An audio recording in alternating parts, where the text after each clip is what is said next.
Уважаемые коллеги, добрый день. Тема сегодняшнего заседания Совета – развитие детско-юношеского спорта. Речь пойдет, разумеется, о дальнейшей работе по укреплению здоровья подрастающих поколений, о том, какие меры нужно дополнительно принять, чтобы каждый ребенок мог заниматься спортом, учился ценить физическую культуру, осознавал необходимость активного здорового образа жизни как основу своего успешного будущего. В этом во многом залог достижения поставленных нами долгосрочных целей развития России. Сегодня доля детей, систематически занимающихся спортом, по отчетам уже выше 90%. Там поточнее 93,8% даже.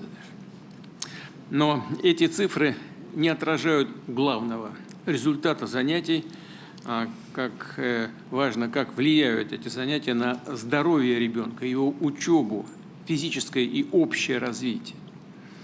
Для более точного определения такого результата и дальнейшего сопровождения процесса занятий детей физической культурой и спортом предлагается синхронизировать деятельность системы здравоохранения, спорта и просвещения, а также органов власти на местах.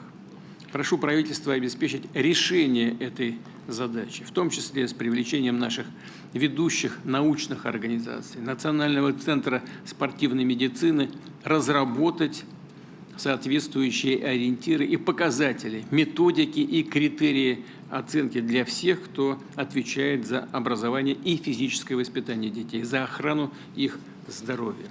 Важнейшая роль здесь, безусловно, отводится школе, учителям физкультуры. Важно поддержать их авторитет и создавать максимум возможностей для именно содержательной, результативной работы, от сокращения формальной отчетности до обеспечения современных условий труда.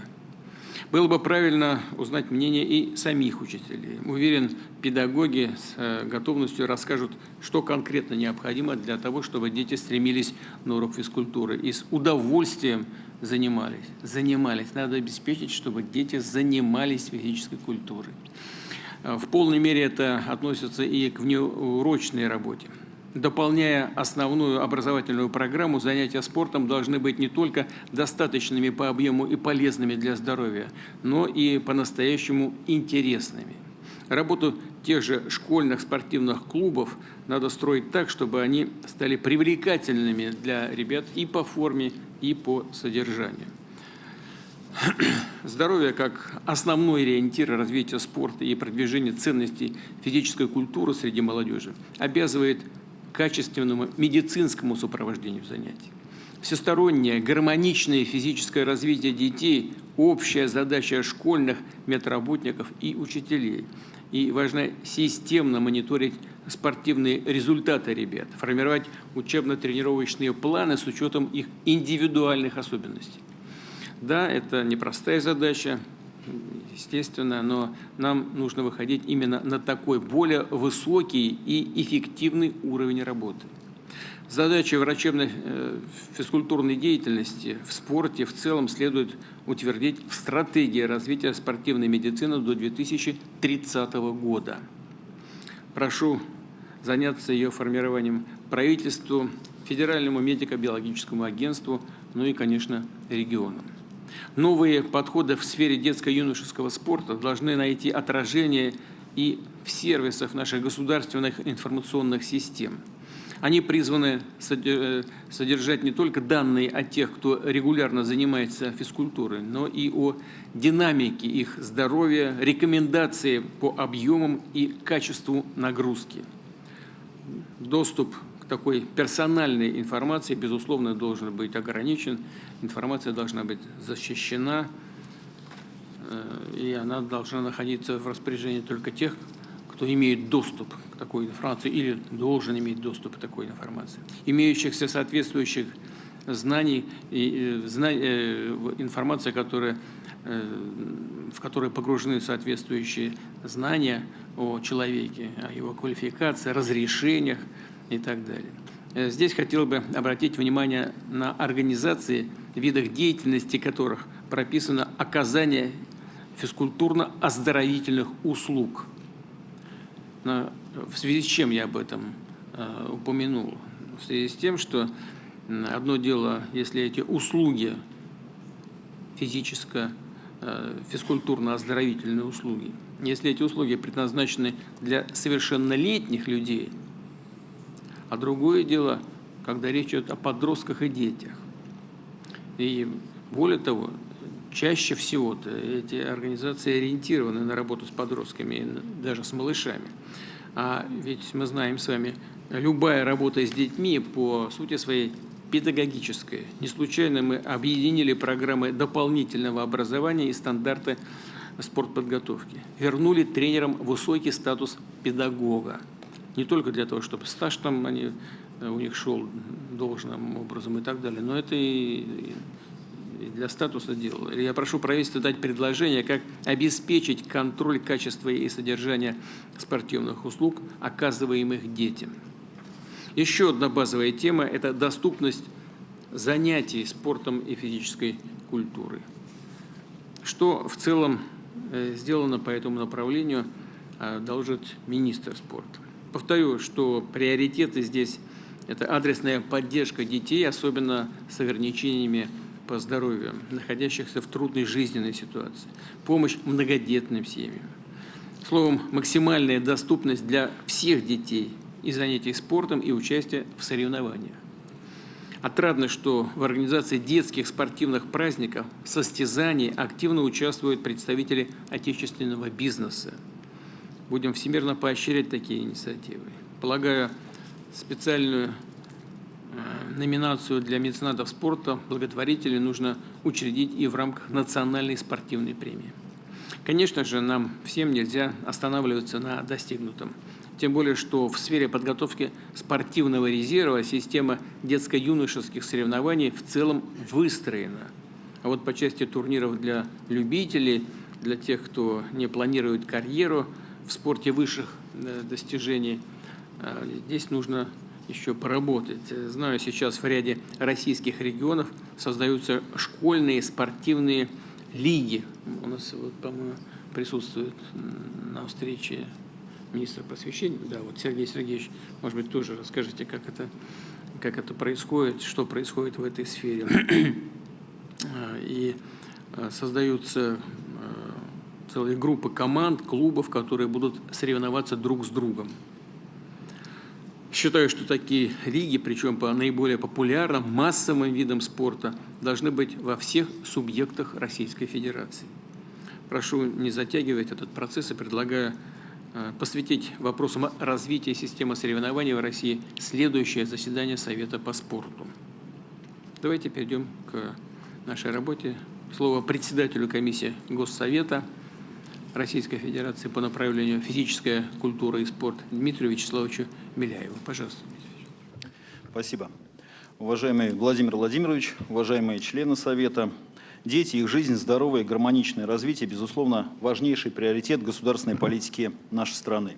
Кроме того, эти вопросы всегда находятся и в центре внимания, по сути дела, каждого родителя. Поэтому тема сегодняшнего заседания вызвала самый живой отклик как на федеральном уровне, так и, собственно, на местах. Привлекла к обсуждению широкую спортивную общественность. Прежде всего, хотел бы выразить слова благодарности рабочей группе, Министерству просвещения, Министерству спорта, администрации президента, государственным органам и общероссийским спортивным федерациям, которые приняли участие в этой работе. Отдельно отмечу роль Народного фронта. Коллеги подготовили подробный анализ проблемных вопросов с конкретными примерами и предложениями по их решению.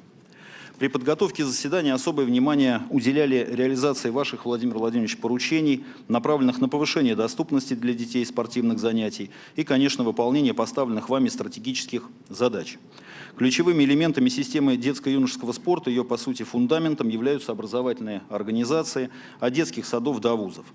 4 года назад на заседании Совета уже рассматривалась тема развития детско-юношеского спорта. Одним из проблемных вопросов тогда было обособление сферы спорта от сферы образования, о чем вы сказали.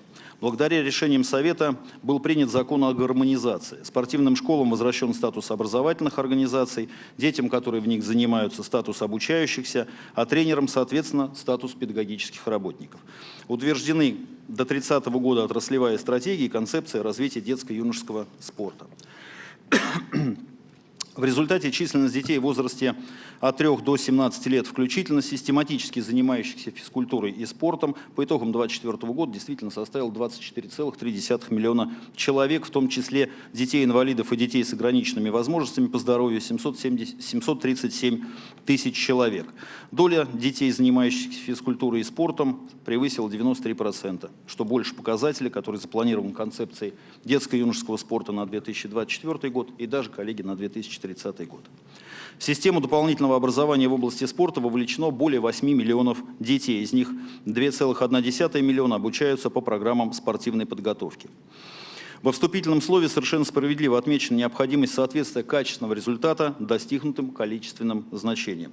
Следует признать, что в системе детско-юношеского спорта пока еще сохраняются вопросы, требующие решения, в том числе и необходимость дальнейшего совершенствования нормативно-правового регулирования.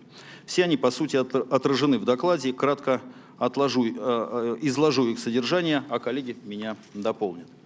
В первую очередь необходимо повысить качество и обеспечить прозрачность деятельности физкультурно-спортивных организаций в отношении детей. Значительное количество частных организаций по-прежнему остаются за пределами нашего видения, не всегда имеют в штате квалифицированных специалистов. На предыдущих заседаниях Совета и сегодня, уважаемый Владимир Владимирович, вы подчеркнули значимость педагогической работы с детьми.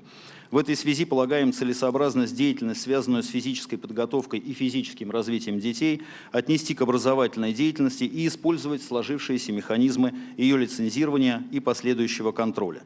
А затем принять на местах меры по недопущению осуществления такой деятельности организациями, которые не будут иметь такой лицензии. Также представляется целесообразным предоставить право получения такой лицензии индивидуальным предпринимателям, осуществляющим свою деятельность непосредственно, то есть без привлечения работников. Рассмотреть возможности их стимулирования и поддержки. Кроме того, на заседаниях Совета уже поднимался вопрос несовершенства механизма учета негосударственных организаций, которые осуществляют физкультурно-спортивную деятельность, в том числе оказывающих такие услуги.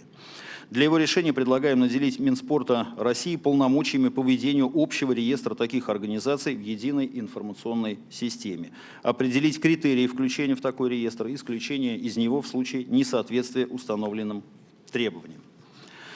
Второе. В настоящее время законом о спорте допускается возможность оказания физкультурно-оздоровительных услуг только организациями, которые осуществляют деятельность в области физкультуры и спорта в качестве основного вида деятельности.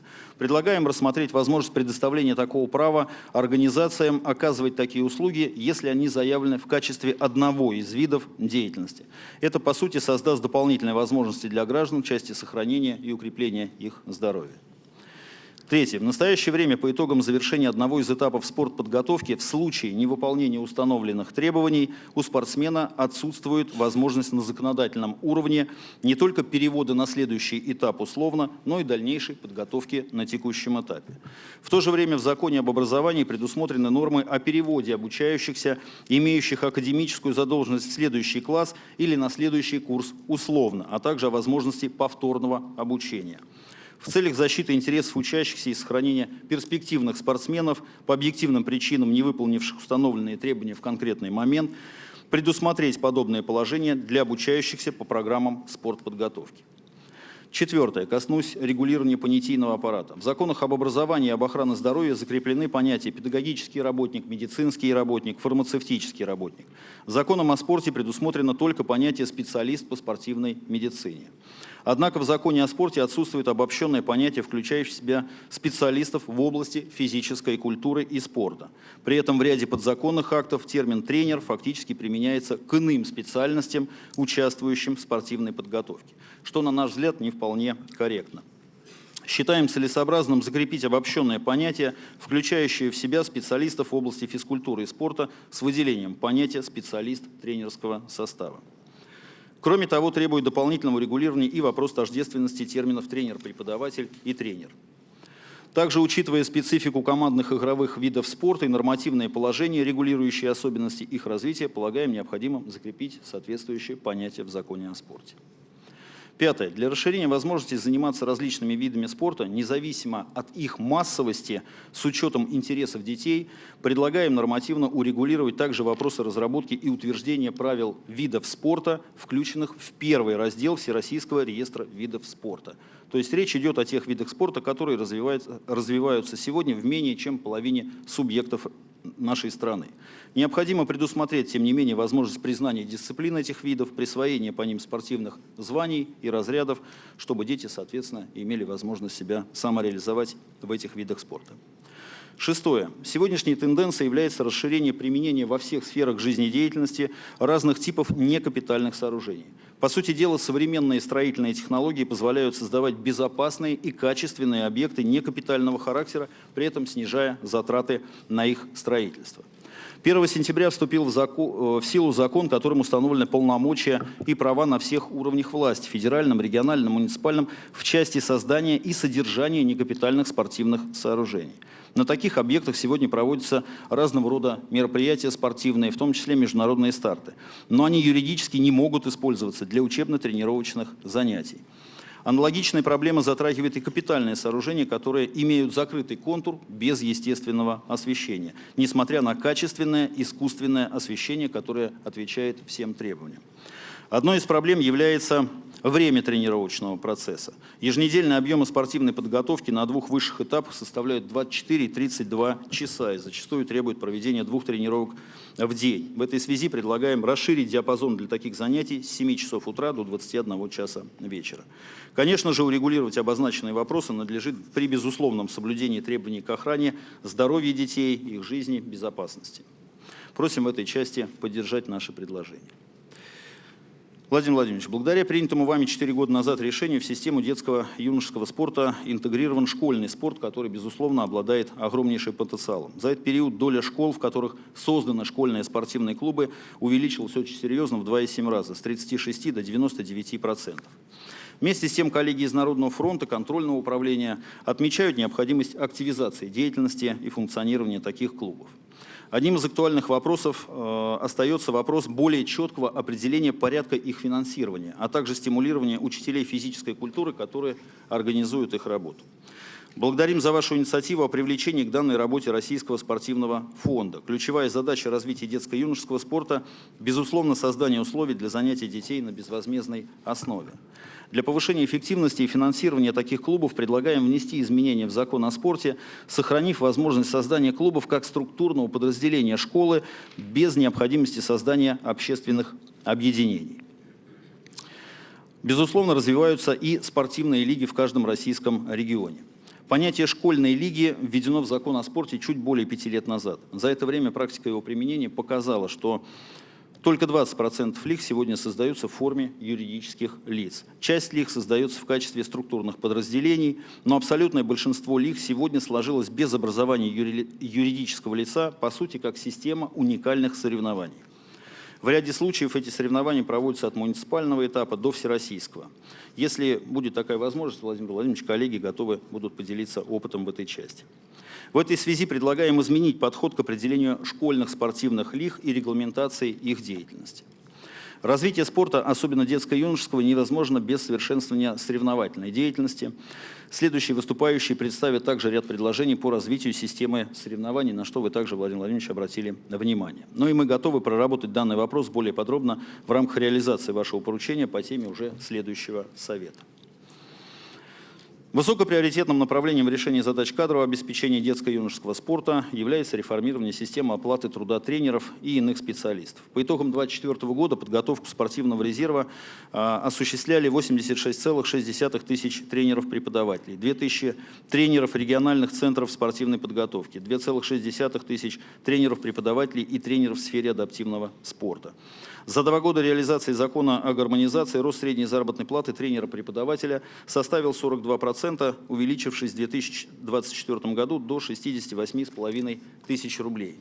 Вместе с тем, по итогам проведенного рабочей группой мониторинга, В 21 регионе выявлена значительная и необоснованная межрегиональная дифференциация окладов и заработных плат отраслевых специалистов. Также имеются существенные различия в окладах работников по одноименным должностям даже внутри одних и тех же регионов. В качестве положительной практики отмечу сквозной характер системы оплаты труда в Республике Татарстан. Оклады по должностям являются идентичными для государственных и муниципальных учреждений вне зависимости от их ведомственной принадлежности. Представляется целесообразным поручить правительству Российской Федерации совместно с регионами детально проработать данный вопрос и разработать системные предложения по его решению. Особое внимание хотел бы обратить внимание на состояние здоровья призывной молодежи. Ситуация сейчас складывается следующая. У нас наблюдается прогрессивный рост доли занимающихся физической культурой и спортом в общеобразовательных организациях, а доля представителей молодежи призывного возраста, признанных годными к военной службе без ограничений по состоянию здоровья, существенно не изменяется. В связи с этим предлагаю включить показатель доли граждан призывного возраста, чья физическая подготовленность к военной службе оценивается как удовлетворительная в отраслевые и стратегические документы, обеспечив при этом ежегодный мониторинг данного показателя. В заключение отмечу, что во исполнении вашего, Владимир Владимирович, поручения Минспортом подготовлен проект комплекса мер по дальнейшему развитию детско-юношеского спорта. Министр, я уверен, остановится на этом подробнее. Комиссией Госсовета совместно с коллегами из администрации президента сформировано предложение по его уточнению в целях качественного повышения доступности для детей спортивных занятий. В них отражены понятные количественные результаты по реализации стратегических документов и ваших поручений. Готовы принять участие в доработке проекта комплекса мер с учетом положений доклада рабочей группы и сегодняшнего обсуждения. Уважаемый Владимир Владимирович, благодарю вас за поддержку сферы физической культуры и спорта, особое внимание к вопросам развития детско-юношеского спорта. Реализация обозначенных предложений будет, безусловно, способствовать достижению национальных целей, решению амбициозной задачи, вовлечению в спорт каждого российского ребенка, совершенствованию физического развития, воспитанию и образованию. Только в комплексе для здоровья, для интеллекта и духовного развития. Позволит детям и молодым людям раскрыть и максимально реализовать свой потенциал. Выражаем готовность принять участие в данной работе. Просим поддержать озвученные предложения и дать соответствующие поручения. Спасибо за внимание. Спасибо, Дмитрий Вячеславович. Михаил Владимирович, пожалуйста, прошу вас. Глубоко уважаемый Владимир Владимирович, уважаемые коллеги, детско-юношеский спорт – ключевой элемент системы физкультуры и спорта в России. Цифры прозвучали, у нас физкультурой и спортом занимается более 24 миллионов детей, и возможности для тренировок предоставляют более 180 тысяч организаций, самой разной ведомственной принадлежности и организационно-правовой формы.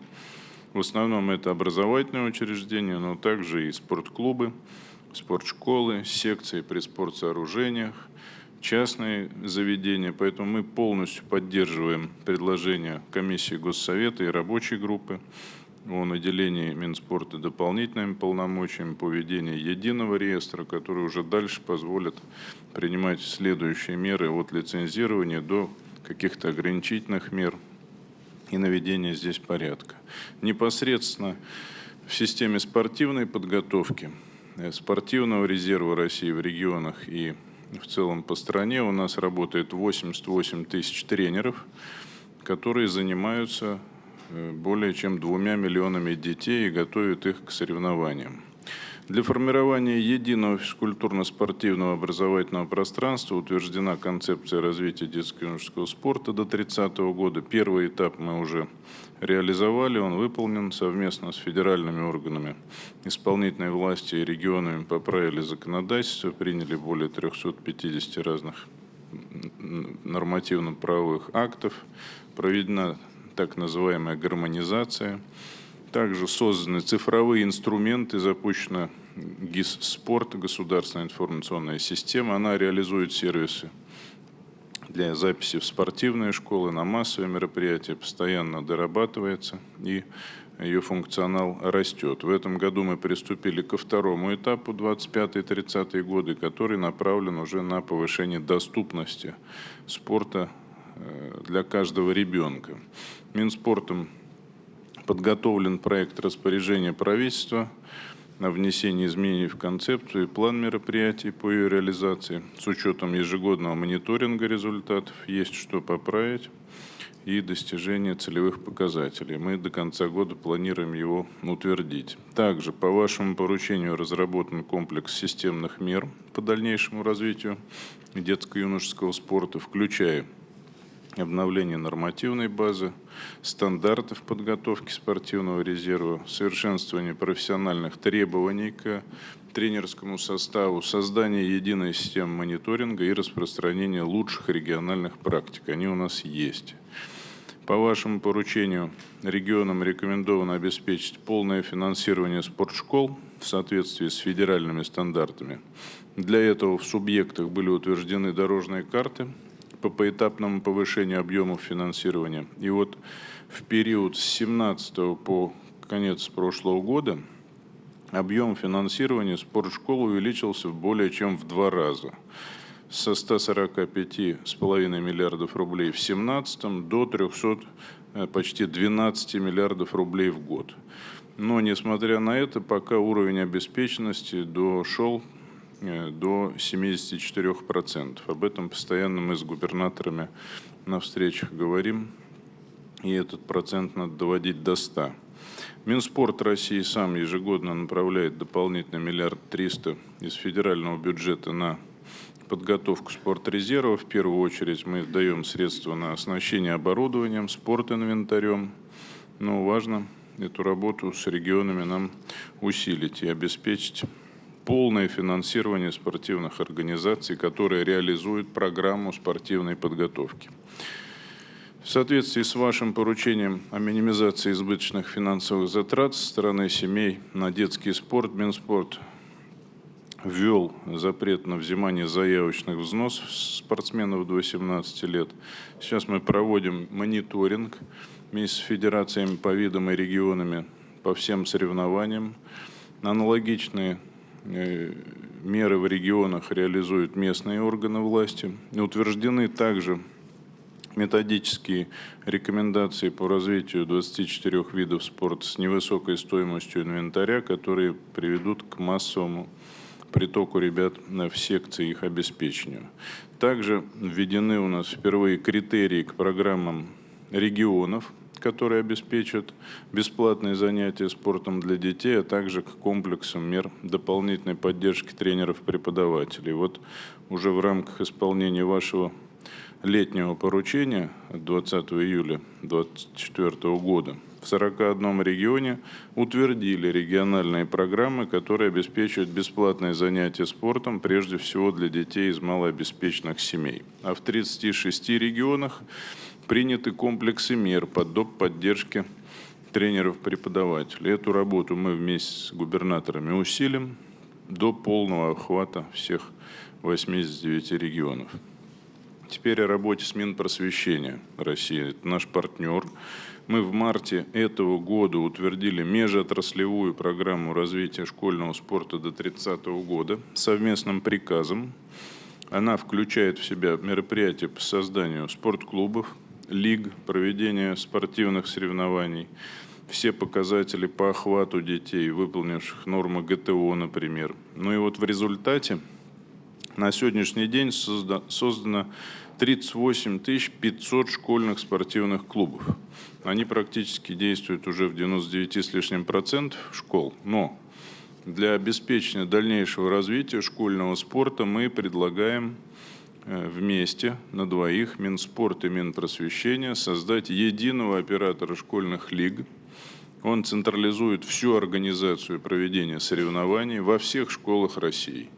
Мы такую договоренность имеем, просим нас здесь поддержать. Такой подход основан на опыте Российского спортивного союза, студенческого спортивного союза, который по поручению правительства теперь координирует развитие всего студенческого спорта в России и финансируется отдельной строкой в бюджете. Теперь о событиях и мероприятиях несколько слов. Мы проводим в следующем году российско-китайские молодежные летние игры. В мае следующего года они пройдут в Калининграде. И мы ожидаем большую делегацию из Китайской Народной Республики. И соревнования, уверен, подарят много положительных эмоций всем зрителям. В России успешно реализуем хоккейный турнир «Золотая шайба» имени Тарасова. В этом сезоне 83 региона участвовали, 63 тысячи юных хоккеистов приняли участие. Волейбол – это серебряный мяч, у нас 30 тысяч команд и 500 000 человек участвовали в этих соревнованиях. С этого года запущена в работу школьная футбольная лига по мини-футболу и футзалу. На муниципальном уровне у нас 45 тысяч команд, почти 500 000 ребят приняли участие. В следующем году 1 миллион ждем. Начиная с 2003 года по поручению вашему, Владимир Владимирович, проводится спартакиада учащихся. В соревнованиях принимает постоянное участие более 12 тысяч ребят. И также мы возродили всю линейку всероссийской спартакиады между регионами среди разных групп и категорий людей, наивысшей ступенью, которой в следующем году станет спартакиада среди сильнейших спортсменов, которая будет отборочной к Олимпийским играм в Лос-Анджелесе 2028 года.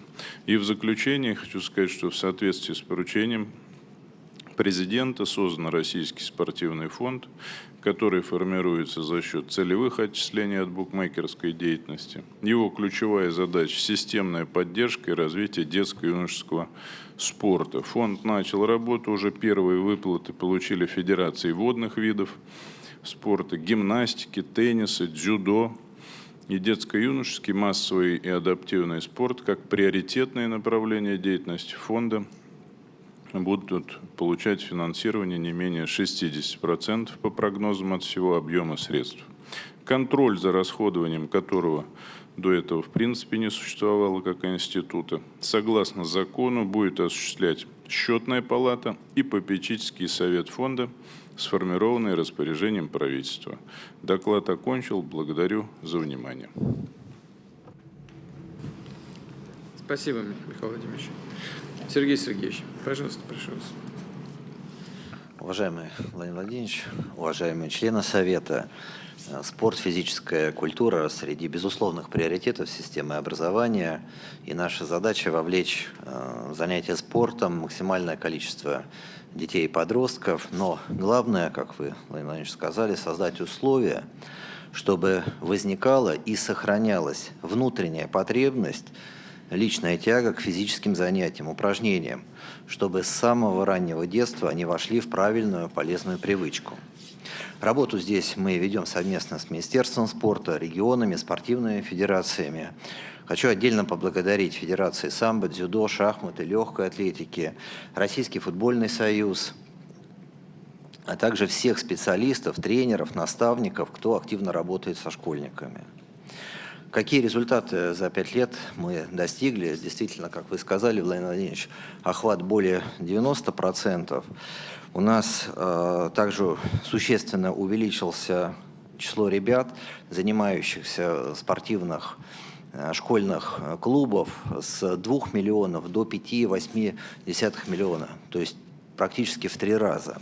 Мы действительно в каждой школе практически 38,5 тысяч школьных клубов. Да, где-то формально идет работа, мы это понимаем. И сегодня мы с федерациями стремимся, чтобы действительно работа шла неформально, чтобы федерации включались. Но самое главное, уже есть система, и можно дальше работать. Также в 1,5 раза с 4,9 до 6,3 миллионов возросло количество детей, которые занимаются сегодня в системе дополнительного образования вне школы. С 8 миллионов до 11 увеличилось число школьников, участников летних президентских спортивных игр и президентских состязаний. А с 2023 года такие игры проводятся и по зимним видам спорта. В этом году в них приняло участие уже 1 300 000 школьников. Благодаря чему достигли такие результаты? Конечно, первое, создана вся необходимая нормативная база, и закон о гармонизации, о котором сегодня говорили, мы его реализовали. Здесь активную роль сыграл Рособорнадзор, потому что все учреждения спорта прошли лицензирование, и действительно сегодня созданы все условия, повышена зарплата тренерам и вернули высокий статус педагога. Также в рамках вашего поручения совместно с Минспортом с 2021 года у нас реализуется концепция развития детско-юношеского спорта. Популяризируем ГТО, семейные спортивные мероприятия, повышаем квалификацию учителей истории, физкультуры. Обновляется инфраструктура.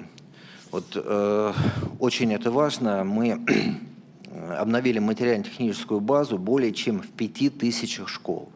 Совместно с регионами при поддержке партии «Единая Россия» провели ремонт площадок в 2000 сельских школ. А в новых школах полностью поменяли подходы к спортивной инфраструктуре. Теперь это современные пространства для уроков физкультуры и для возможных кружков и секций. Приведу пример. Школа в Белгородской области, недавно открытая, на 1500 мест. Здесь 2 спортивных зала, 25-метровый бассейн, тир. И дети могут заниматься борьбой, гимнастикой, танцами. Во дворе оборудован стадион, площадки для волейбола, тенниса. Что немало, во внеурочное время инфраструктурой могут пользоваться и жители микрорайона. Вместе с тем мы продолжаем модернизировать инфраструктуру, в том числе и в рамках капитальных ремонтов школ, и до конца текущего года обновим в общей сложности еще 900 спортивных залов. Масштабное оснащение спортзалов под различные виды спорта позволило нам за последние 4 года, как я уже сказал, открыть спортивные клубы. Следующее направление – это содержание образования. В целом, с учетом требований Роспотребнадзора, мы нормировали нагрузку на детей по всем предметам. Об этом очень много родителей говорили, учителя, и в том числе по физкультуре. Закрепили, что сегодня в каждой школе, в каждом классе нашей страны на уроке физкультуры обязательно отводится не менее 2-3 предметов в зависимости от класса и продолжительности учебной недели. Обновили содержание самого предмета физкультуры. Так сегодня дети могут заниматься различными видами спорта на выбор. В программе уже 32 вида спорта, такие как футбол, хоккей, плавание, а также добавили исконно русские, городошный спорт, лапту. 4. Развиваем воспитательный компонент. Ведем эту работу совместно с движением первых, Росмолодежью, обществом знания. Рекомендовали для просмотра в школах список отечественных фильмов. Среди них такие, как «Движение первого», «Легенда номер 17». На занятиях, которые проводим по понедельникам, для всех школьников разговоры о важном, теме спорта уделяем также особое внимание. В прошлом году провели урок «Россия. Здоровая держава». В этом году массовый спорт в России. Главным героем урока стал олимпийский чемпион по лыжным гонкам Никита Крюков. Он рассказал школьникам, как спорт влияет на характер человека, умение работать в команде и справляться с самыми сложными ситуациями. С 1 сентября следующего учебного года вводим предмет «Духовно-нравственная культура России», о наших героях, в том числе будем рассказывать и о спортсменах, например, волейболисте Тетюхине Сергее Юрьевиче, советском футболисте Яшеве Льве Ивановиче, их рекордах, их победах. В текущем году утвердили единую программу воспитания и в детских центрах, лагерях, ее важнейшая часть – приобщение к здоровому образу жизни. Реализовали программу спортивной направленности. Только в этом году прошли 14 тысяч физкультурно-спортивных смен в детских лагерях и центрах. Почти 400 тысяч детей занимались по направлению обучения плаванию. Уважаемый Владимир Владимирович, уважаемые члены Совета, какие задачи и предложения на будущее? Первое. Сегодня в школах трудится более 72 тысяч учителей физкультуры. И, безусловно, все зависит от учителя, от тренера. И важно оказывать всестороннюю поддержку педагогам. Ежегодно планируем обеспечить повышение квалификации порядка 3000 учителей по данному направлению. И считаем важным обсудить с учителями дальнейшие шаги по развитию детско-юношеского спорта, о чем вы, Владимир Владимирович, сказали в вступительном слове. Мы предлагаем в первом квартале следующего года совместно с Минспортом провести первый всероссийский съезд учителей физкультуры и приглашаем вас, Владимир Владимирович, принять в нем участие. Второе. Продолжим работу по расширению доступности спортивной инфраструктуры школ. Важно, чтобы спортивная инфраструктура во внеурочное время тоже была открыта. Вопрос очень непростой. он связан с безопасностью школьников. Но уже есть опыт и Тульской области, Дмитрий Вячеславович об этом говорил, ряда других регионов. Просьба дать нам поручение проработать этот вопрос с учетом безопасности, по крайней мере, для тех детей, которые обучаются в школе, чтобы вечером вместе с родителями на обновленную инфраструктуру могли приходить, заниматься спортом. Это очень важно. Третье, как сказал Михаил Владимирович, нужна действительно координация. Мы поддерживаем это предложение и предлагаем проработать вопрос создания Всероссийской школьной лиги, которая бы как раз объединила под своей эгидой проведение всех мероприятий, состязаний. Здесь бы мы отработали с федерациями, и у нас был бы такой единый координационный центр. Просим поддержать. Четвертое. В системе образования есть множество классов. Это инженерной, кадетской, гуманитарной и иной направленности. Совместно с Минспортом, федерациями предлагаем проработать вопрос создания спортивных классов. Пятое. Сегодня наших детей весьма сложно оторвать от компьютера, смартфона, и мы запретили использование мобильных телефонов в школе, но одними запретами не обойтись. Нам нужно развивать новые инструменты и подходы. Одно из эффективных решений – это фиджитал-спорт. Сегодня с Дмитрием Николаевичем и Нагорным, Никитой Владимировичем провели открытый урок. Действительно, очень большой интерес к данному направлению. Заключили соглашение с Всероссийской Федерацией фиджитал-спорта. И считаем, что нужно развивать, чтобы не только компьютерные игры, и не сколько компьютерные игры, чтобы действительно живой спорт как можно больше вовлекал школьников. И это направление считаем актуальным, также просили поддержать. Шестое. Прошу поддержать, уважаемый Владимир Владимирович, и обращаюсь к регионам, как Народный фронт говорит, действительно, практически в каждой школе созданы школьные кружки, спортивные секции, но зачастую, особенно в сельских школах, обычно 3-4, но где-то и 1-2 секции. Конечно, родители просят, чтобы было как можно больше секций. Понятно, вопрос финансирования, но здесь приоритеты, поэтому будем смотреть и вместе с Министерством спорта добиваться, чтобы как можно больше возможностей были у наших школьников. Далее. В настоящее время идет активное развитие спорта среди студентов колледжей. Как вы знаете, уже 62,5% поступают в колледжи после 9 класса. Просим поддержать инициативу проведения студенческих игр для колледжей по аналогии со школьными. Восьмое предложение, оно связано с расширением международного участия. Сегодня в форуме участвуют представители многих дружественных стран. Предлагаем следующие президентские школьные игры организовать с международным участием. Также просим поддержать. И в завершение мы сейчас, Владимир Владимирович, по вашему поручению с Ямпольской Еленой Александровной разрабатываем программу воспитания в детских садах.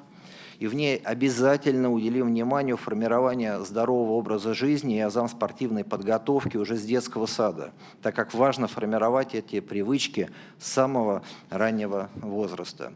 Просим поддержать наши предложения. Мы поддерживаем проект решения и решение Госсовета. Спасибо. Спасибо, Сергей Сергеевич. Пожалуйста, Воробьев Андрей Юрьевич, Московская область. Уважаемый Владимир Владимирович, уважаемые коллеги, разрешите коснуться двух тем, Владимир Владимирович, которые в вашем выступлении прозвучали. Первая из них – это доступность детей, юношей, девчонок в спортивные объекты, которые имеются в каждом регионе. У нас в Московской области хватает объектов, их более 500. Это и бассейны, ледовые катки, универсальные залы. Весь вопрос, как это работает, насколько эффективно, грамотно продумана вся организация этой большой системы на муниципальном и региональном уровне. Вы давали поручение и в 2023, и в 2024 году обратить внимание регионов на эффективность использования спортивных объектов.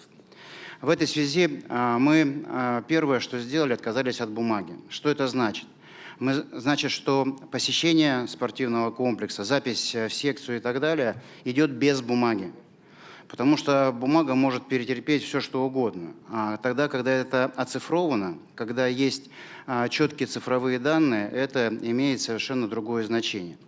Второе, Владимир Владимирович, мы установили видеокамеры с искусственным интеллектом. Пока в 2025 году из 500 в 200 объектах мы установили видеокамеры с ИИ. Вы очень точно заметили в своем выступлении, что здесь нужно быть аккуратным, потому что есть перс-данные, а есть программа, которая работает распознавание по силуэту. То есть нам не нужно лицо, нам нужен силуэт.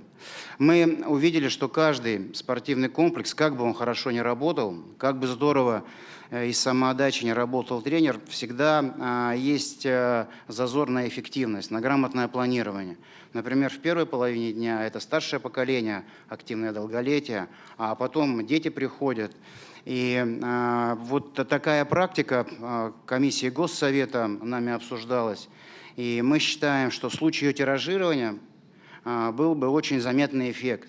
То есть если в нашей стране огромное количество спортивных объектов, и если регион или муниципалитет заинтересованы в том, чтобы комплекс работал ритмично, почему бы не использовать все самое удобное, умное? К тому же это отражается, эффективность, не только на количестве посещений, но и на зарплатах тех сотрудников, которые работают в комплексе. Потому что чем больше детей занимается, тем выше отдача. Это вот первая тема, Владимир Владимирович, которую я хотел коснуться. Вторая тема, которая прозвучала, и я хочу сказать, что из Минпросвещения, из Минспорта на площадке Госсовета, спасибо за такую возможность, мы обсуждали школьную лигу. Что мы сделали? Мы провели эксперимент, провели его в Балашихе, где находится 35 школ. Соответственно, в первый год выявили желание участвовать 25 школ. Спасибо программе капремонта, потому что очень важно, самый первый этап, он проходит в школах. Финальный этап, он проходит уже в областных или муниципальных дворцах спорта или комплексах.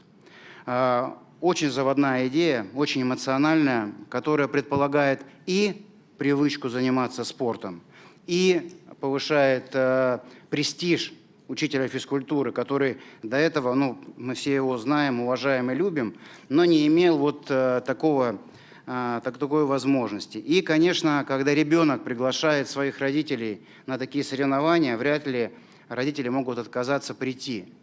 Поэтому событие получается яркое, интересное. Вот мы уже в 2025 году потихоньку тиражируем, но пока 4 вида спорта. Это баскетбол, волейбол, это футбол и это шахматы. Потому что шахматы очень хорошо заходят, и все они, там и девчонки, и мальчишки занимаются.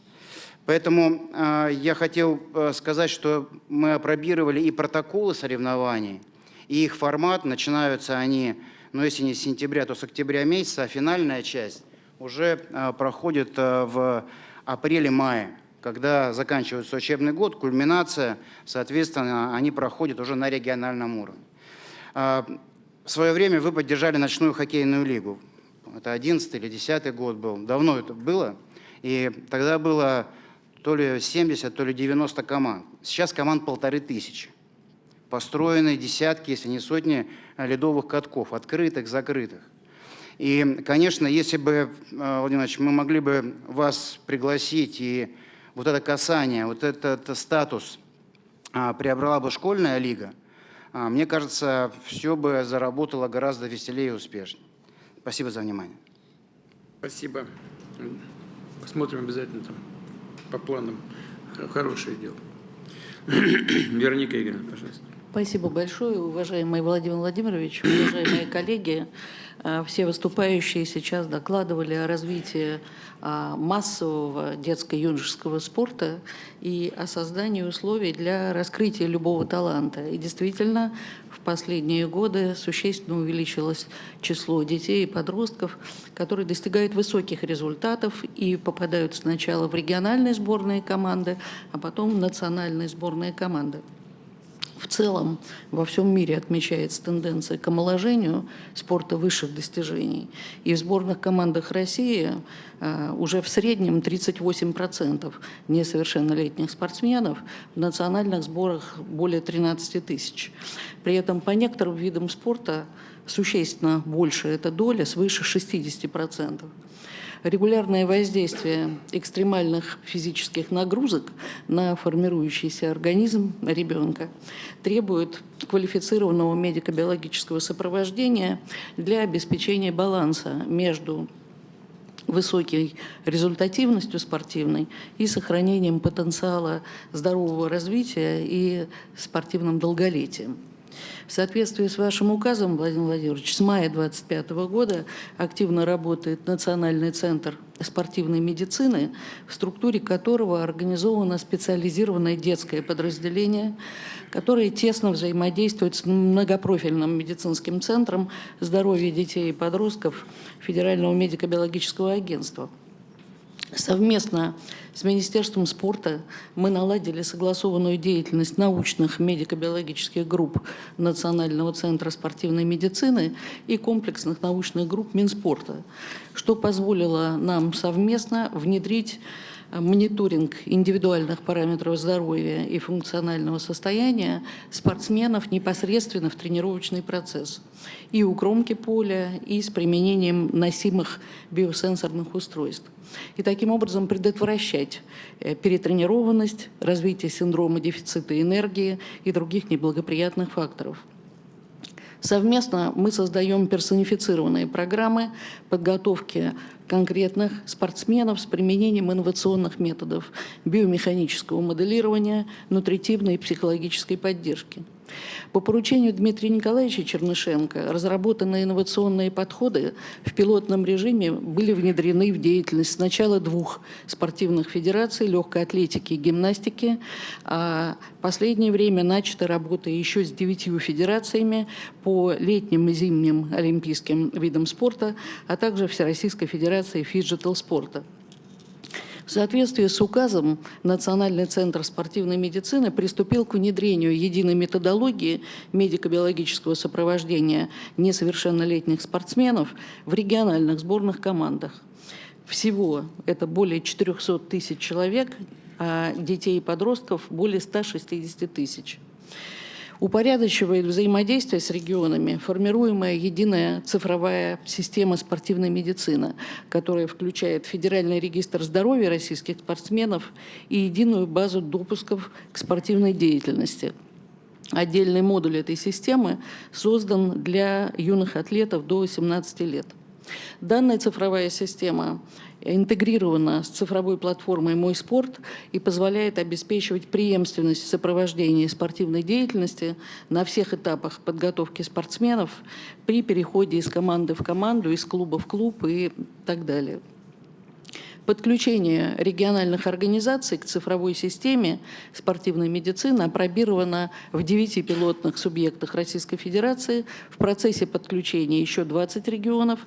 И все регионы будут подключены до конца 2026 года. В целях подготовки квалифицированных кадров для медико-биологического сопровождения несовершеннолетних спортсменов разработаны и внедрены методические материалы, современные образовательные программы и обучающие модули не только для врачей спортивной медицины, но и для узкопрофильных специалистов и всех основных участников процесса, включая тренерский состав.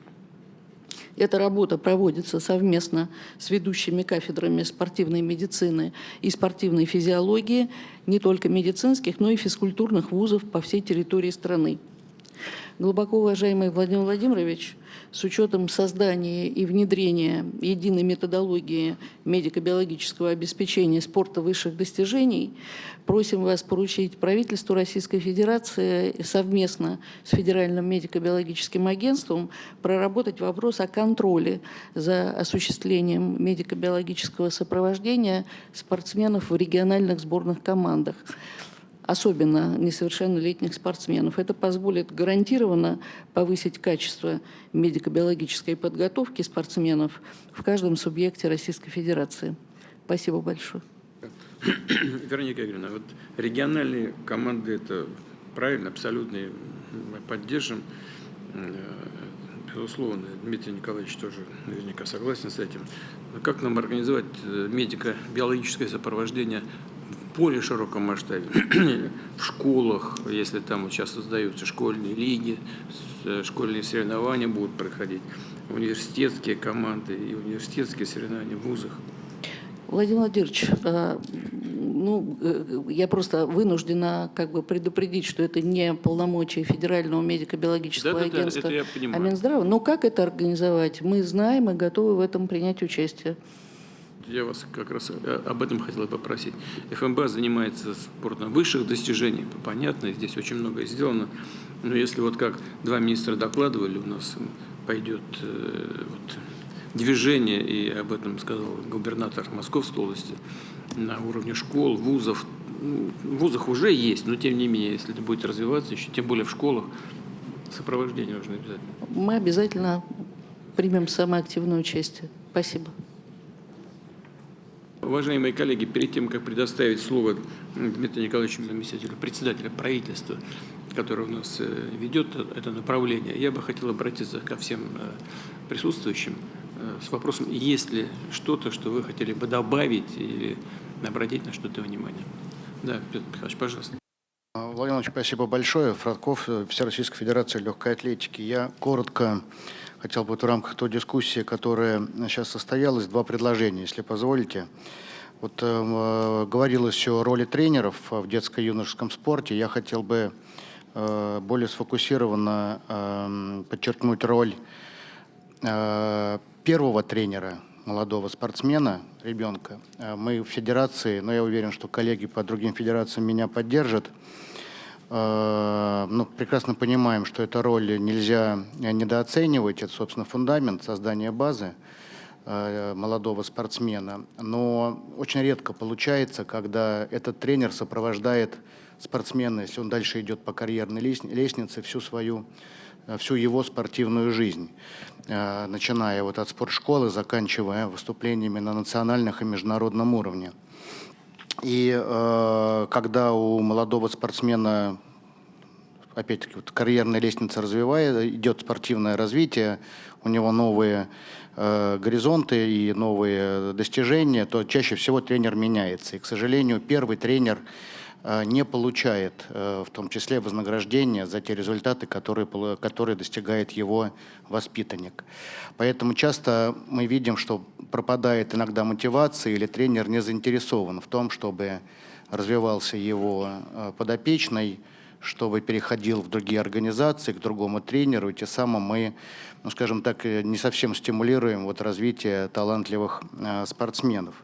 Поэтому одно из предложений вообще, в принципе, зафиксировать роль и статус, нормативно зафиксировать роль и статус первого тренера и, соответственно, зафиксировав это, предложить систему материального и нематериального поощрения такого рода специалистов при достижении его воспитанниками каких-либо результатов. Это первое предложение. И второе предложение, оно тоже, наверное, неразрывно с этим связано. Это тоже касается тренерского состава. Нам кажется, что нормативно требуется регулирование учета и контроля тренерской деятельности, особенно тех тренеров, кто работает с молодежью, с и с детьми и молодежью.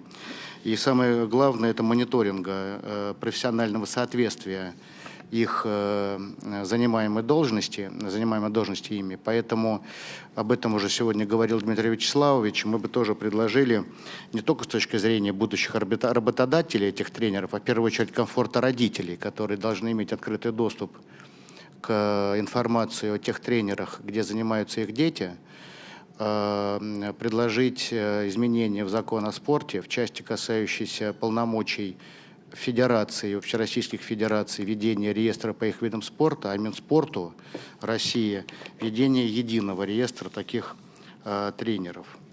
И это, мне кажется, тоже одно из направлений. Ну и в продолжении этой темы, опять-таки... Извините, Петр Михайлович, да. Еще какого реестра? Единого реестра тренеров. Единого реестра тренеров, да, чтобы в рамках этого реестра был открытый доступ к информации по соответствующей квалификации и данным по этим тренерам, где дети занимаются, для комфорта родителей в том числе. И еще один момент, который нам кажется важным в развитии, опять-таки, этой темы, это процедура согласования главных тренеров регионов, об этом тоже звучало, с федерациями, опять-таки для большей интеграции, повышения эффективности взаимодействия между региональным и федеральным уровнем. Спасибо большое. Это что, как вы себе представляете, согласование главных тренеров регионов с федеральными федерациями? Сборных регионов, да, с общероссийскими федерациями на федеральном уровне. Ну вот Михаил Владимирович может прокомментировать, как Минспорт относится к первому, второму и третьему предложению. Да, начну с замыкающего. По поводу тренеров. Мы, в принципе, эту идею обсуждали, готовы взять ее в работу. То, что роль федерации здесь можно было бы повысить, мы поддерживаем, потому что федерации должны быть вовлечены, погружены в процесс. Не все, правда, этим подробно занимались, я имею в виду кадровой составляющей. Ну, и вот федерация... Михаил Владимирович, просто мне хотелось ваше мнение. Вот предложение Петра Михайловича, чтобы главные тренеры сборных регионов, чтобы их кандидатуры согласовывались с федеральными центральными федерациями. Логика в этом есть, конечно. Конечно. Единая система. Просвещение министров на согласование, а спорта нет. Да, министров региональных спорта не согласовывают. И вот, Дмитрий Николаевич, тогда уж и министров. Ну, давайте подумаем. Ладно? И надо просто разобраться. Единый реестр тренеров. Вот это что? Единый реестр тренеров берем в работу. Идея, она, в общем, обсуждается уже давно. В принципе, каких-то противопоказаний мы не видим. Логика здесь Петра Михайловича в том, чтобы повысить у родителей, как бы это сказать, успокоить родителей. Ну, уверенность в том, что с ними, с их детьми работают квалифицированные люди. Да. Ну, логика в этом есть, я это понимаю как родители, как министр. Мы поддерживаем. Нет, ну здесь, мне кажется, просто какая-то система должна быть сертификации, там, я не знаю, подтверждения квалификации. Ну, доступа к этим данным у широких масс людей нет, и здесь, в принципе, такой реестр. Ну, надо подумать обязательно, потому что здесь Петр Михайлович в чем прав? Да. Потому что вот клубов создается очень много по различным видам спорта, так? И родители должны быть уверены в том, что с их детьми занимаются квалифицированные люди. Вот это чрезвычайно важно, чтобы ни травмы не было у детей, чтобы перегрузок не было и так далее, и так далее. И здесь об этом точно совершенно надо подумать. Это не значит, что нужны ограничения, надо все запретить и не пущать, и хватать и не пущать, но нужно разбюрократизировать всю эту работу. Но контроль, безусловно, за качеством этой тренерской работы должен быть очевидным. Родители должны быть уверены в том, что с их детьми работают квалифицированные люди. Да, и вот предложения по первому тренеру, они связаны. Мы видим здесь решение в тотальной цифровизации. И я докладывал вам, Владимир Владимирович, что мы купили систему «Мой спорт», и сейчас ее совместно с Минцифрой интегрируем с государственной информсистемой ГИС «Спорт», чтобы сократить время на разработку. «Мой спорт» был разработан предпринимателем, меценатом Геннадием Николаевичем Тимченко, вице-президентом Олимпийского комитета. И вот мы на ее базе планируем как раз тотальную цифровизацию, в том числе и тренерских кадров. И первый тренер, который первое касание произвел с ребенком, он навсегда будет оставаться в базе, и государство получит возможность и премии, и поощрения, и нематериальные награды осуществлять. Поэтому выход в цифры. Ну вот система квалификации, она должна быть, и учета, совершенно верно. Что касается первого тренера, тоже справедливо. Правда, жизненные ситуации, они совершенно разные. Но когда подающий надежды молодой человек, спортсмен, переходит на другой уровень, там и другая квалификация тренеров, как чаще всего нужна первая, а второе, и жизненная ситуация по-разному складывается, просто тренер не поедет в Москву со своим подопечным для того, чтобы работать с ним дальше где-то на уровне сборной. Но даже, может быть, и не в Москву, не поедет и в какой-то региональный центр. всех семьи, там своя жизнь. Но то, что нужно отметить того человека, который нашел звездочку, это правильно, это совершенно верно. Так, пожалуйста, что еще? Прошу вас, Олег Васильевич. Спасибо большое, уважаемый Владимир Владимирович, уважаемые коллеги. В дополнение к тем вопросам, которые обозначили члены Совета, хотел бы просить обратить внимание на следующие вопросы. Первое. Требует уточнения содержания и места спортивно-оздоровительного этапа в общей структуре спортивной подготовки. Мы знаем, что сейчас этот этап реализуется. Безусловно, там закладываются основы физического воспитания, формируется школа движений, но он определен одним из основных этапов спортивной подготовки, но не регулируется федеральными стандартами спортивной подготовки. Поэтому считаем важным исключить эту правовую коллизию и с целью наиболее эффективной реализации спортивной подготовки. Второе.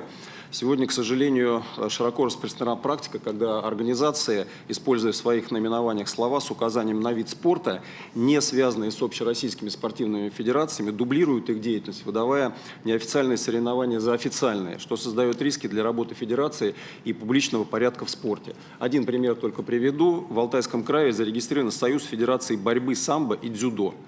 Считаем важным, чтобы наименование федерации, ассоциации или союз использовали только аккредитованными федерациями. Нами подготовлены соответствующие изменения в законодательство. Еще раз, чтобы что использовалось, простите, пожалуйста. Название, вот существует там какая-то оно или клуб организуется, он называется там федерация или клуб федерации дзюдо-самбо, условно.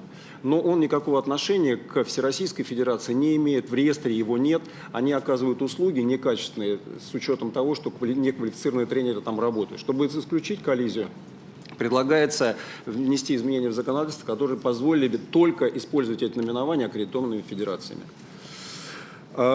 Следующий вопрос. Надо предоставить просто Минспорту, мне кажется, право вести какие-то, принимать решения вот по этим вопросам, кому разрешать соответствующие наименования, кому нет. Мне бы казалось, все-таки это на законодательном федеральном законе определить, это более серьезный будет подход. Я при всем Когда Олег Васильевич был министром, он полагал, что все нужно регулировать на уровне министерства. Теперь в Думе работает, считает, что все нужно регулировать через нормативную базу. Олег Васильевич, но сама по себе вопрос правильный, но давайте вместе подумаем. Хорошо.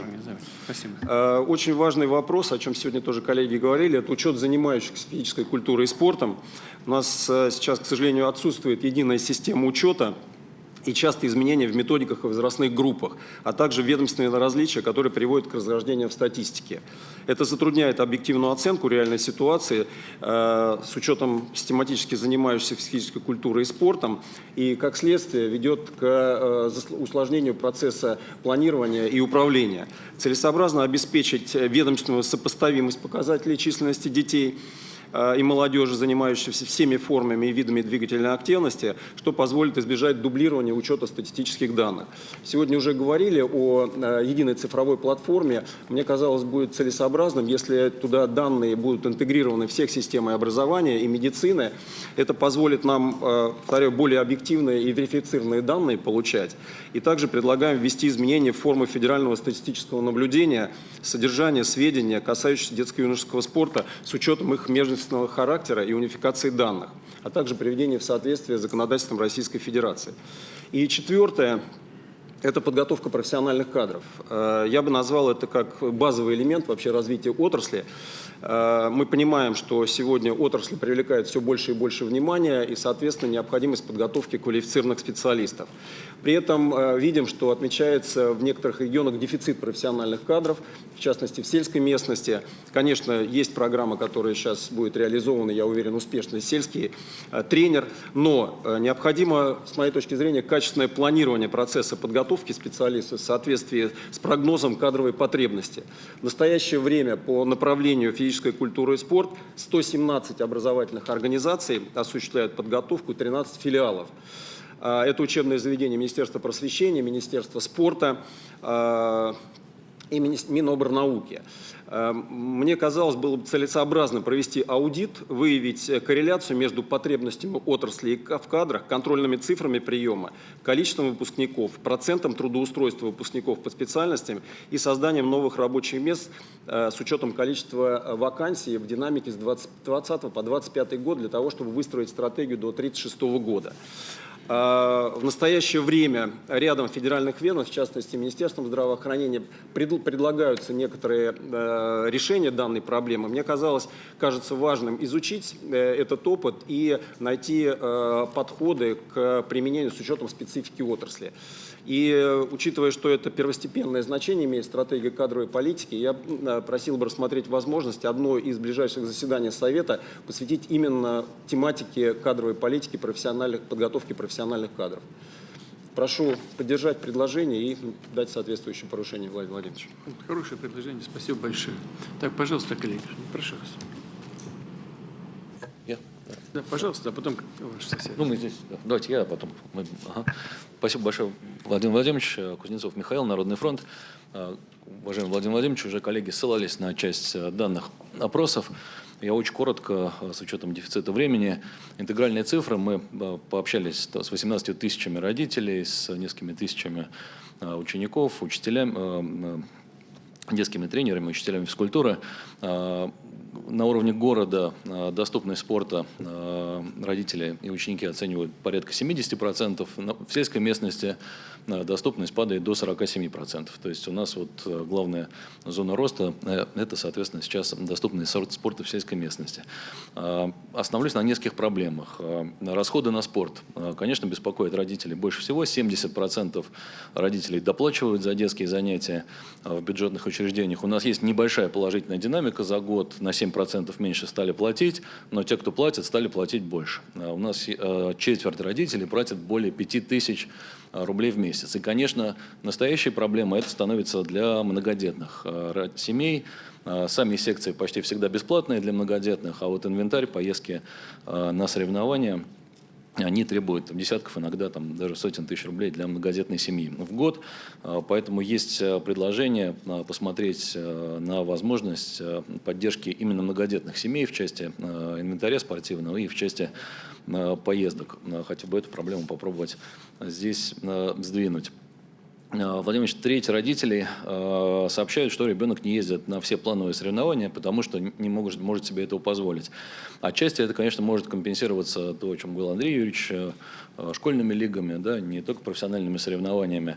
И, кстати, наши цифры говорят о том, что 73% учеников с удовольствием приняли бы участие в школьных лигах, потому что это высокий уровень вовлеченности в это. Но есть ребята, которым надо сдать на разряд. И мы предлагаем Минспорту определить базовый минимум некоммерческих соревнований, бесплатных, для того, чтобы финансовое положение семьи не было препятствием для получения разрядов ребятами. Владимир, спорт молодеет, в целый ряд направлений в хоккей дети идут с 3-4 лет, а по федеральным стандартам, соответственно, бюджетные секции у нас с 8 лет и старше, например, да, по хоккею. Это так называемый спортивно-оздоровительный этап. Олег Васильевич, вы об этом, да, по-моему, говорили как раз. Он платный, да, то есть надо платить деньги за этот период. Насколько я знаю, Владимир Ильич, вы давали поручение по этому поводу. Есть предложение включить этот спортивно-оздоровительный этап в федеральные стандарты, там, где уже сложилась многолетняя практика, для того, чтобы ребятишки могли заниматься бесплатно. По поводу спортивных секций Сергей Сергеевич останавливался, в том числе приводил наши цифры, мы их обсуждаем с ним. Наш опрос школьников показывает, что у 9% ребят вообще нет спортивных секций, и 35% сказали, что 1-2 секции в школе. Понятно, что это, скорее всего, связано в том числе с отсутствием спортивных залов. По статистике таких 8% школ у нас, да, где нет спортивных. Понятно, что это старая школа, либо малокомплектная, либо плотной городской застройки. Но мы предлагаем поискать возможность. Вот у нас руководитель комиссии Госсовета губернаторской области говорил про некапитальное строение. Если поискать такие решения, либо оборудовать пришкольные территории для этих спортивных целей, тогда ребята получат возможность заниматься. Владимир Ильич, у нас большой объем обращений, как ни странно, даже в Народный фронт по поводу лыжных трасс. В советское время лыжные трассы были почти в каждом парке, сейчас их число значительно сократилось, а большинство трасс не имеют правового статуса, люди их накатывают самостоятельно. В тех случаях, когда есть возможность потратить средства и благоустроить, и сделать освещение, вот в Подмосковье трасса Лазутиной, там до глубокой ночи и дети, и взрослые все занимаются. Трассы обычно проходят и по землям лесфонда, там обязательно пару газопроводов есть по дороге, прибрежная зона, ну то есть нормального муниципалитета оформить юридически, ну, это практически невозможно. Десятилетия уйдут, чтобы, соответственно, вот, предлагается правительству поискать какой-то особый правовой статус для того, чтобы лыжные трассы, чтобы муниципалитеты могли их благоустраивать и в идеале освещать. Это существенно поднимет количество ребят, которые там занимаются. К сожалению, Михаил Владимирович, я вынужден пооппонировать министру спорта по функционалу ГИС «Спорт». Значит, у нас наш анализ показывает, что в календаре спортмероприятий там нет контактов организаторов, адресов проведения соревнований, не настроен поиск спортивных объектов. Для записи детей в спортшколу там просто идет редирект, пересылка на госуслуги. Регионы в итоге начинают использовать свои ресурсы, и через какое-то время они привыкнут к своим, и уже обратно их туда отправить в ГИС «Спорт будет крайне тяжело. Хотя на поддержку и разработку уже 1 миллиард рублей потрачено. Есть предложение Минспорта доработать ГИС «Спорт», сделать удобным, чтобы на соревнования можно было записаться и меры поддержки с детьми посмотреть. Коллеги говорят, что там нужны законодательные решения, есть какие-то неурегулированные вопросы между полномочиями федерального регионального уровня. Ну, их, наверное, можно урегулировать, но если мы считаем важным иметь такой единый портал. И, кстати, у спортивного сообщества, Владимир Владимирович, есть большой запрос, чтобы там был модуль по присвоению разрядов. Прошел соревнование, автоматически получил, то есть а спортсмены сейчас зачастую месяцами ждут, оформляют документы, им нужно дождаться. Вот прекрасная миссия для ГИС «Спорт», мне кажется, была бы. Владимир, ну еще вот напротив меня сидит, я смотрю, представитель Федерации гонок дронов Илья Галаев. БПЛА, ну вообще беспилотники, становятся ну, как бы таким важным явлением нашей жизни, большой интерес у молодежи. Это стык военного дела, спорта, трудовой специальности. В общем, мы подумали, у нас тут ребята, которые демобилизованные беспилотчики тоже обращались, почему бы нам не посмотреть, чтобы БПЛА стала частью ГТО? Ведь ГТО в свое время, управление беспилотниками, ГТО в свое время создавалось как часть Асавиахима. Владимир, в Асавиахиме занималось 13 миллионов человек в 30-е годы прошлого века. Из Асавиахима вышли и Ворошиловские стрелки, и кружки авиамеделистов. Ну, вот, ну, все то, что было нужно стране там, в те годы. Поэтому нам кажется, что если бы в нормах ГТО появилась возможность управления беспилотниками, то и ребята, возвращающиеся с передовой, могли бы ребят, пацанов обучать. И это бы стимулировало к тому, чтобы все изучали эту норму. Ну и последний пункт. Есть просьба от тренерского штаба из новых регионов, Владимир Владимирович. У нас есть вот, ну, в Донецкой республике это порядка 50 человек. Это те, у кого был статус заслуженный работник физкультуры и спорта Украины, а также Донецкой и Луганских республик. Они сейчас не приравнены к заслуженному работнику Российской Федерации. Почти все эти люди начинали свою работу в Советском Союзе. Ну, то есть они родились в СССР, начали работать в СССР. Так сложилась их судьба, что они работали в Украине и получили этот статус в Украине, на Украине. Соответственно, сегодня они продолжают обучать наших детей, продолжают с ними заниматься. Кажется, что было бы справедливо дать им возможность приравнять этот статус. Владимир Владимирович, доклад закончил. Михаил Иванович, спасибо вам большое. Вот еще раз убеждаюсь в том, что не зря мы в свое время создали вот это движение, Общероссийский народный фронт. Вы почти по каждому пункту попали в точку. Ну, что касается восстановления уровня тех, кто работал раньше, и признания их в качестве квалифицированных сотрудников в этой сфере на наших исторических территориях, то, безусловно, это нужно сделать и как можно быстрее. Теперь, что касается соревнований, о которых вы сказали, и о базовом, как вы выразились, минимуме некоммерческих соревнований. Но это точно совершенно нужно сделать. Я уже несколько раз об этом говорил. Во-первых, все соревнования, на которых присваиваются разряды, должны быть бесплатными. Но значит, все соревнования, которые включены в ЕКП, у вас называется, да, и где разряды присваиваются. Нет, ну вот Михаил Владимирович руками разводит, так и есть. На практике так бывает не всегда.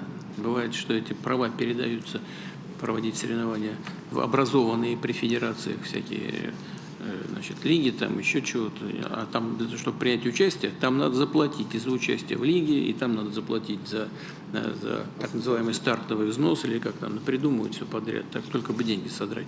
Нужно, значит, свести к минимуму, обнулить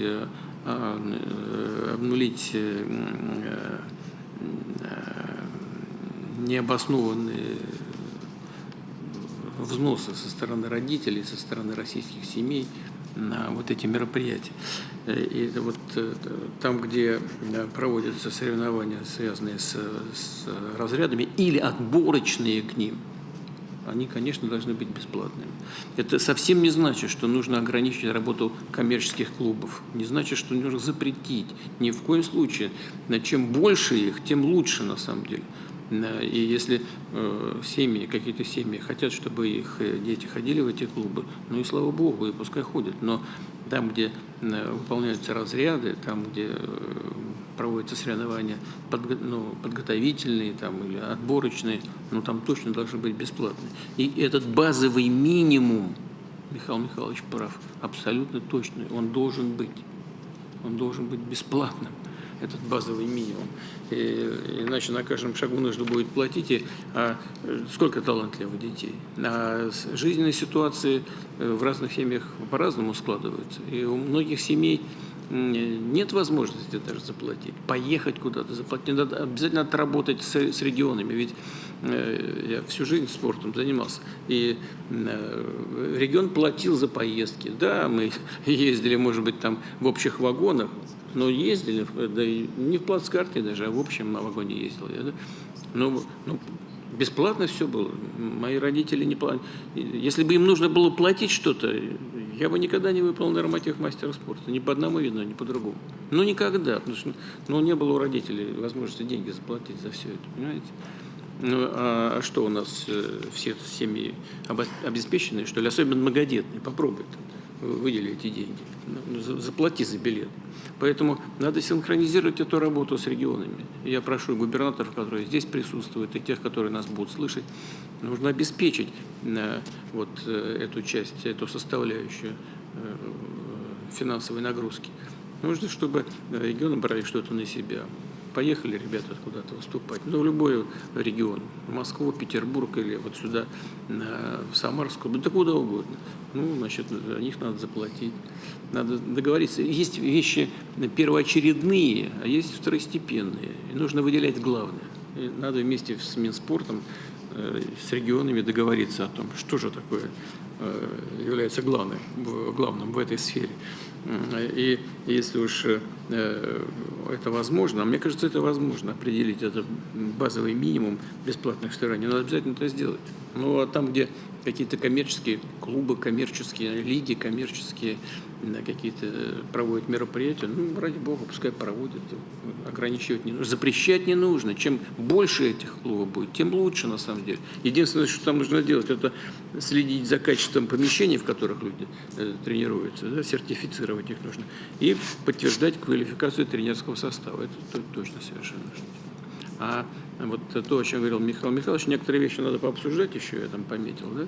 Но вот эти базовые вещи точно совершенно нужно проследить за тем, чтобы все это работало. Да, пожалуйста, кто еще? Прошу вас. Да. Пловцы, да? Мазепин, про плавание поговорим. Федерация водных видов Пожалуйста, спорта. Уважаемый Владимирович, уважаемые члены Совета, водные виды спорта одни из самых массовых в стране. Более 3 миллионов человек уже занимается на сегодняшний день.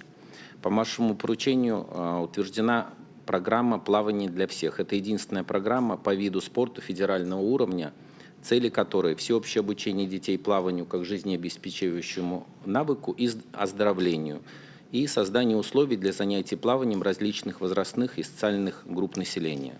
Федерация реализует и собственную программу «Я стану чемпионом». В 2025 году через нашу программу прошло 500 студентов и школьников.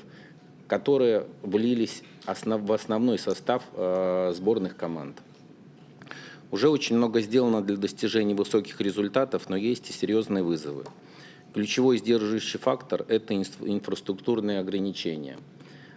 Вот Михаил Михайлович говорил про анализ. Я читал, что на первом месте по запросу на основе данных Народного фронта это строительство бассейнов. Я не знаю, правда или неправда, но я видел этот доклад. Запрос на строительство бассейнов на первом месте лидирует по оценке Народного фронта. У каждого ребенка или молодого... Это вы рядом сидите, поэтому так, по результату. Нет, я не подглядывал в его доклад, Владимир Ильич. Хорошо.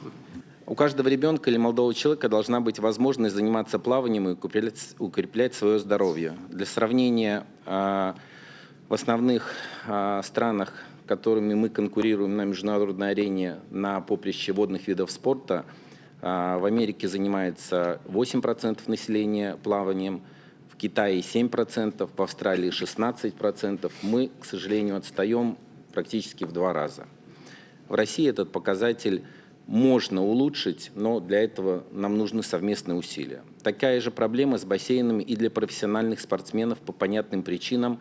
Нет дворца водных видов спорта для всех 4 водных дисциплин, потому что федерация организована, условно, еще вчера, объединенная.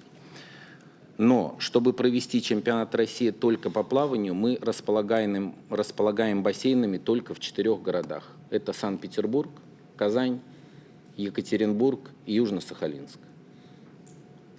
К сожалению. А бассейны, обладающие большими трибунами, доставшиеся нам после Советского Союза, в основном были перестроены в аквапарки или перешли в частные руки, как объекты недвижимости, иногда потеряв целевое назначение.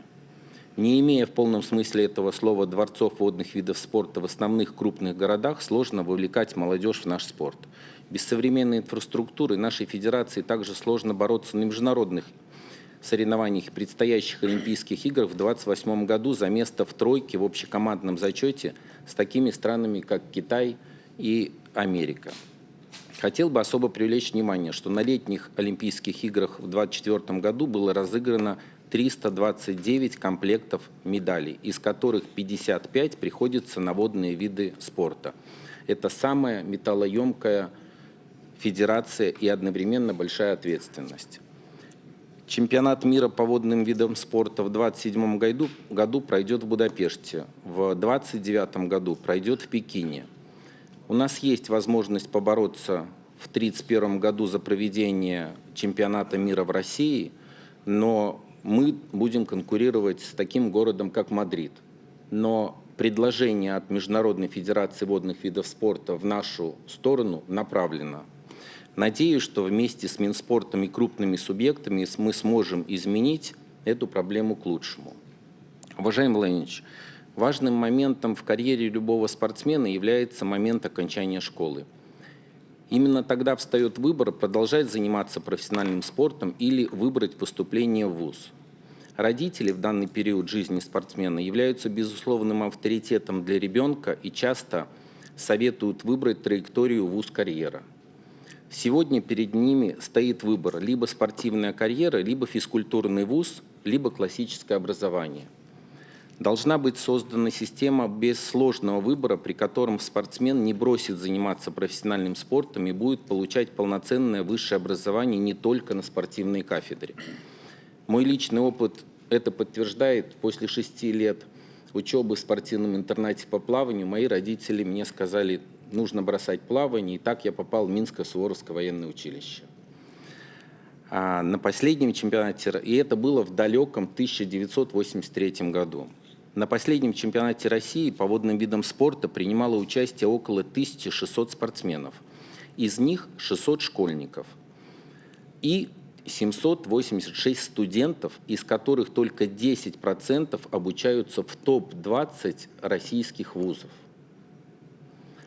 Эти цифры подтверждают, что спортсмены практически невозможно совмещать спорт и учебу в престижных вузах. Но с другой стороны, вот у нас в федерации есть другой пример. Есть такой спортсмен Андрей Минаков, который в этом году закончил иностранный вуз, входящий в топ-3 мирового рейтинга. Но в это время он в декабре 2024 года смог прилететь в Венгрию, в Будапешт, выступить, получить золотую медаль на чемпионате мира, а летом прилетел в Сингапур и тоже получил золотую медаль по плаванию. Это просто говорится, что спортсмены в состоянии выносить большую нагрузку, занимаясь спортом, и в то же время совмещать учебу. Мы должны поставить себе цель вывести студенческий спорт на новый уровень, который бы позволил спортсменам получать и обучение, профессионально заниматься спортом, и учиться. И это касается не только спортсменов нашей федерации. Андрей Юрьевич сегодня говорил про школьную лигу. Но в крупных субъектах нельзя забывать и про студенческий спорт. Должна быть создана система, при которой выбор между спортом и учебой в университете не стоит перед юным спортсменом. Я убежден, что спортсмены могут и хотят тянуть эту нагрузку. Это очень сильные люди, и они в дальнейшем будут замечательными специалистами в любых профессиях. Я предложил бы следующие шаги в этом направлении. Первое. Рассмотреть внесение изменений в законодательство в части распространения льгот на поступление в вузы для членов сборных команд. Второе. Рассмотреть создание единых стандартов в рамках образовательных программ для спортсменов с учетом специфики их тренировочной и соревновательной деятельности. И третье. Установить для вузов такие показатели эффективности, как число спортсменов сборных, обучающихся в учреждении, и число спортсменов, команд, участвующих в студенческих соревнованиях. Уважаемый Владимир Владимирович, ровно год назад по вашему поручению было принято решение об объединении 4 видов спорта, а именно плавание, синхронное плавание, прыжки в воду и водное поло в Объединенную Федерацию водных видов спорта. По независящих от спортсменов причины представители нашей федерации не выступали на международных соревнованиях последние 6 лет по причине отстранения. Перед федерацией стояла первоочередная задача обеспечить допуск спортсменов на европейские мировые чемпионаты и первенства. В конце 2024 года нам удалось убедить Международную федерацию по водным видам спорта World Aquatics отменить запрет для российских и белорусских спортсменов на выступления, кроме выступления наших ватерполистов. Причина – командный контактный вид спорта. На переговорах у меня руководители федерации международной спросили, а что будет, если встретится по ватерполо сборная России, ну и честно, они говорят, и Украины. Я им говорю, будьте уверены, сборная России сделает все, чтобы победить. Но мы будем соблюдать спортивный принцип. В декабре 2024 года наши спортсмены уже участвовали в чемпионате мира по плаванию на короткой воде в Будапеште, где нам удалось занять 2-е место в общекомандном зачете, завоевав 10 медалей, из которых 6 золотых. В начале 2025 года сборная по синхронному плаванию и прыжкам в воду участвовали в Кубках мира. Летом 2025 года мы смогли убедить Европейскую Федерацию о допуске на чемпионат Европы наших юниоров только, которые выступили на чемпионате мира, заняв 2-е место в общекомандном зачете. В июле этого года состоялось важнейшее для нас мероприятие. Это чемпионат мира в Сингапуре по водным видам спорта, где выступали все сильнейшие спортсмены, кроме водного пола. Сборная России заняла 4-е общекомандное место. Большинство спортсменов принимало участие в первый раз, так как 6 лет у большинства спортсменов не было такого опыта. Но наши спортсмены выступили более чем достойно, завоевав 18 медалей, из которых 6 золотых. Я бы, конечно, хотел поблагодарить лично и министра спорта, и Министерство спорта за повышенное внимание и поддержку к нашей федерации. Отдельно я хотел бы выразить спасибо всем медиа-телеканалам, которые обеспечили онлайн-трансляции, репортажи с чемпионата мира в Сингапуре. Это очень важная для всех работа и миссия. В заключение хотел бы доложить, что 4 ноября, в День единства, World Aquatic сделал нам подарок и восстановил единство нашей федерации и принял решение о допуске российских и белорусских ватерполистов и синхронистов в командных выступлениях до всех соревнований уровня чемпионата мира. Это на самом деле первый российский командный игровой вид спорта, допущенный до высших международных соревнований. А сегодня утром исполнительный комитет Европейской Федерации допустил наших спортсменов до чемпионата уровня Европы, включая водное поло и синхронистов в командных выступлениях. Как итог, все наши спортсмены допущены до абсолютно всех уровней соревнования. Цель на 2026 год – вернуть флаг и гимн. Я надеюсь, это поможет всем другим российским игровым видам спорта убедить свои международные федерации, что запреты по политическим причинам неэффективны и несправедливы и нарушают Олимпийскую хартию. Теперь перед нашей федерацией стоит следующий вызов – как можно лучше подготовиться и выступить в Лос-Анджелесе на Олимпийских играх 2028. Доклад закончен. Благодарю за внимание. Да, спасибо большое, Дмитрий Аркадьевич. Вы очень подняли важный вопрос совмещения спорта и будущей вне спорта карьеры, получения хорошего образования. Это не сегодня возникло, не вчера. Это так было и в Советском Союзе. И так везде все обстоит по факту жизни. Бывают, есть люди, уникальные, которые совмещают. Такое бывает. Но это редко. Но здесь много у нас профессиональных спортсменов, выдающихся наших атлетов, которые знают, что такое спорт высоких достижений. Вот в некоторых видах спорта сейчас, в наши дни, дети, подростки, которые в школу только совсем недавно начали ходить, тренируются 2 раза в день в общей сложности 7-8 часов ежедневно. Какая школа-то? 7-8 часов ежедневно. Значит, и, конечно, можно создать, и нужно, наверное, вводить какие-то особые условия поступления в учебные заведения, в том числе в высшие учебные заведения, в престижные, создать какие-то преференции для членов сборных команд. Так, можно сделать так, чтобы в отчетность, как-то в зачет работы вуза входило, значит, количество людей, которые там наш спорт представляют на самом высоком уровне, так, чтобы мы учитывали это в работе вуза как элемент, показатель их государственного отношения к делу и так далее. Но нам нужно качество добиваться. Это качество подготовки специалистов не улучшит, понимаете, в чем дело? Я это знаю. Я не был таким выдающимся спортсменом, как Третьяк, понимаете, или вот синхронное плавание. Сколько вы раз чемпионка Олимпийских игр? Да. Сколько? 3 раза. 3. Представляете, 3 раза чемпионка Олимпийских игр. А у вас там еще больше сейчас есть, по-моему, да? Есть еще 4-кратный. Ну вот, видите, да, по поводу плавания, понимаете?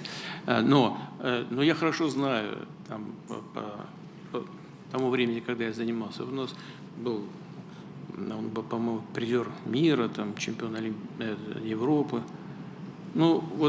Учился в хорошем вузе. Просто зарисовка из жизни, зарисовка. Пришел на занятия по немецкому языку. Полчаса сидел, через полчаса понял, что там английский, оказывается. Собрал букварик, извините, пошел. Вот, кстати, хороший парень, очень добрый, крутой. Вот во всех отношениях хороший. Вопрос в уровне подготовки. Вот то, о чем Дмитрий Аркадьевич говорил, вы знаете, надо бы на что выйти. Это сложная работа, это работа Олимпийского комитета и Министерства спорта. Чего бы нужно добиваться, чего бы нужно добиться? Это чтобы учеба была организована для таких спортсменов, для молодых людей, особенно для подростков, на особых условиях. Надо создать условия для того, чтобы они могли получать нормальное образование. Нормальные дети, нормальные, умные, молодые люди. Просто у них условия. Ну, представьте, 7 часов каждый день. Когда же в школу-то ходить? А можно организовать процесс? Можно, но для этого нужна соответствующая организация. Преподаватели должны быть там, особые программы подготовки. И вот тогда значит, особых льгот не нужно будет даже при поступлении в престижные вузы. Все равно надо, конечно, поддержать, это все понятно, но они будут чувствовать себя полноценными студентами и будущими специалистами. Либо в области спорта, либо в области математики, я не знаю, там, или истории, или литературы и так далее. Вот мне кажется, над этим мы должны подумать. А тема, которую вы подняли, чрезвычайно важна, это правда. Подумайте, пожалуйста, Михаил. Да, Андрей Юрьевич, хотел что-то сказать, пожалуйста.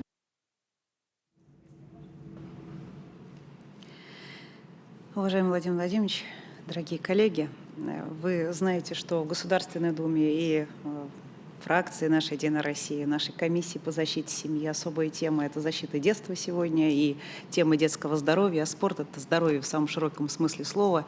И сейчас, курируя обращение граждан, к сожалению, хотелось бы некоторые добавления и предложения дать к выступлению коллег в части доступности детского и юношеского спорта. Есть дети, которым сложнее всего, и вы о них сказали. Это дети из отдаленных сел, из отдаленных деревень, дети, где автобус привозят в школу и забирают из школы. Это дети-сироты и, конечно, дети из многодетных семей, где числа дней в неделю меньше, чем числа посещений секции, если всех водить. Я, как мама 5 мальчиков, конечно, знаю, о чем очень личная тема для меня.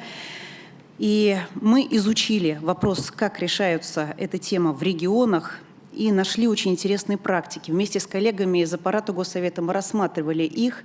Это детские спортивные школы с возможностью проживания. Да, конечно, нужно развивать инфраструктуру, важно усовершенствовать логистику. А сегодня коллегами было это сказано. Но эта тема является решением в тех субъектах, где они сохранились.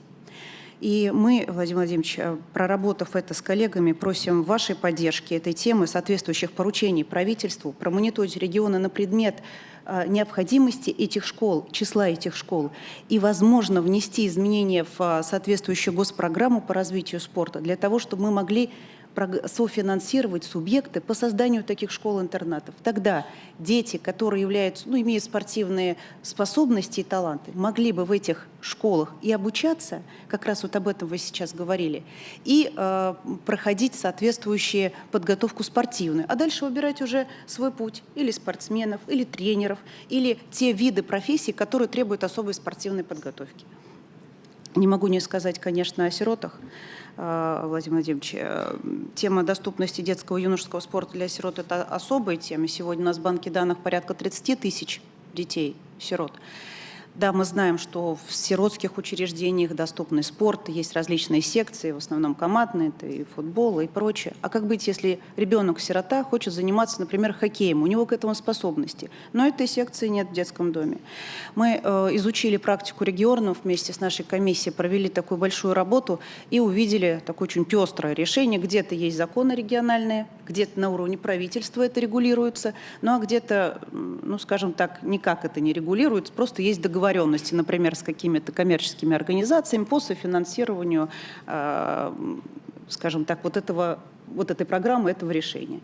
Что мы предлагаем? Мы предлагаем рассмотреть возможность проработки такой спортивной карты для детей-сирот, чтобы можно было благодаря этой программе ребенку-сироте выбирать тот вид спорта, даже если его нет в сиротском учреждении, а в соответствии со своими намерениями и желаниями. И не могу не сказать, вот сегодня говорили уже о наставниках, я, к сожалению, не могу не дополнить, потому что очень важно устранить эту несправедливость. Сегодня развивается адаптивный спорт. И, кстати, Владимир Владимирович, благодаря вашему поручению на прошлой комиссии Госсовета по адаптивным тренажерам уже открыты залы, адаптивные спортивные для участников СВО. Сегодня новые тренажеры на выставке, пневматические, уже созданы. И в ближайшее время в Донецке будем открывать новый спортивный зал. И вот в свете этого очень важно, чтобы у нас тренеры, педагоги по адаптивному спорту тоже входили в число педагогов, а значит, получали соответствующие льготы и пособия. Сегодня, так оказалось, они выключены из этой сферы. Мы со своей стороны готовы законодательно сопроводить это решение, но без проработки НПА соответствующих, уточнения вот этих понятий, следующий шаг, к сожалению, невозможен. И в заключение о патриотизме не могу не сказать. Сегодня, благодаря вашей инициативе, целый перечень решений в этой части уже есть, а именно поднимается государственный флаг, гимн в целом ряде наших учреждений. И сейчас мы готовим аналогичные изменения в законодательство о поднятии государственного флага во время всех официальных физкультурных и спортивных мероприятий и постоянное его размещение на объектах спорта. И в этой части, Владимир Владимирович, просим вашей поддержки, потому что это требует и некоторых, пусть небольших, но, скажем так, финансовых затрат. Я хочу совсем в заключение поблагодарить вас за то, что, несмотря на те задачи, которые сегодня есть у нас на фронте, борьбы за нашу безопасность нашей Родины, уделяете такое внимание детско-юношескому спорту, всю команду, которая работает над этим вопросом очень внимательно, особенно когда речь идет о детях. Спасибо большое, потому что спорт – это не только здоровье, это и умение побеждать. Спасибо. Спасибо. Коллеги, давайте будем завершать. Ладно, передам потом слово Дмитрию Николаевичу.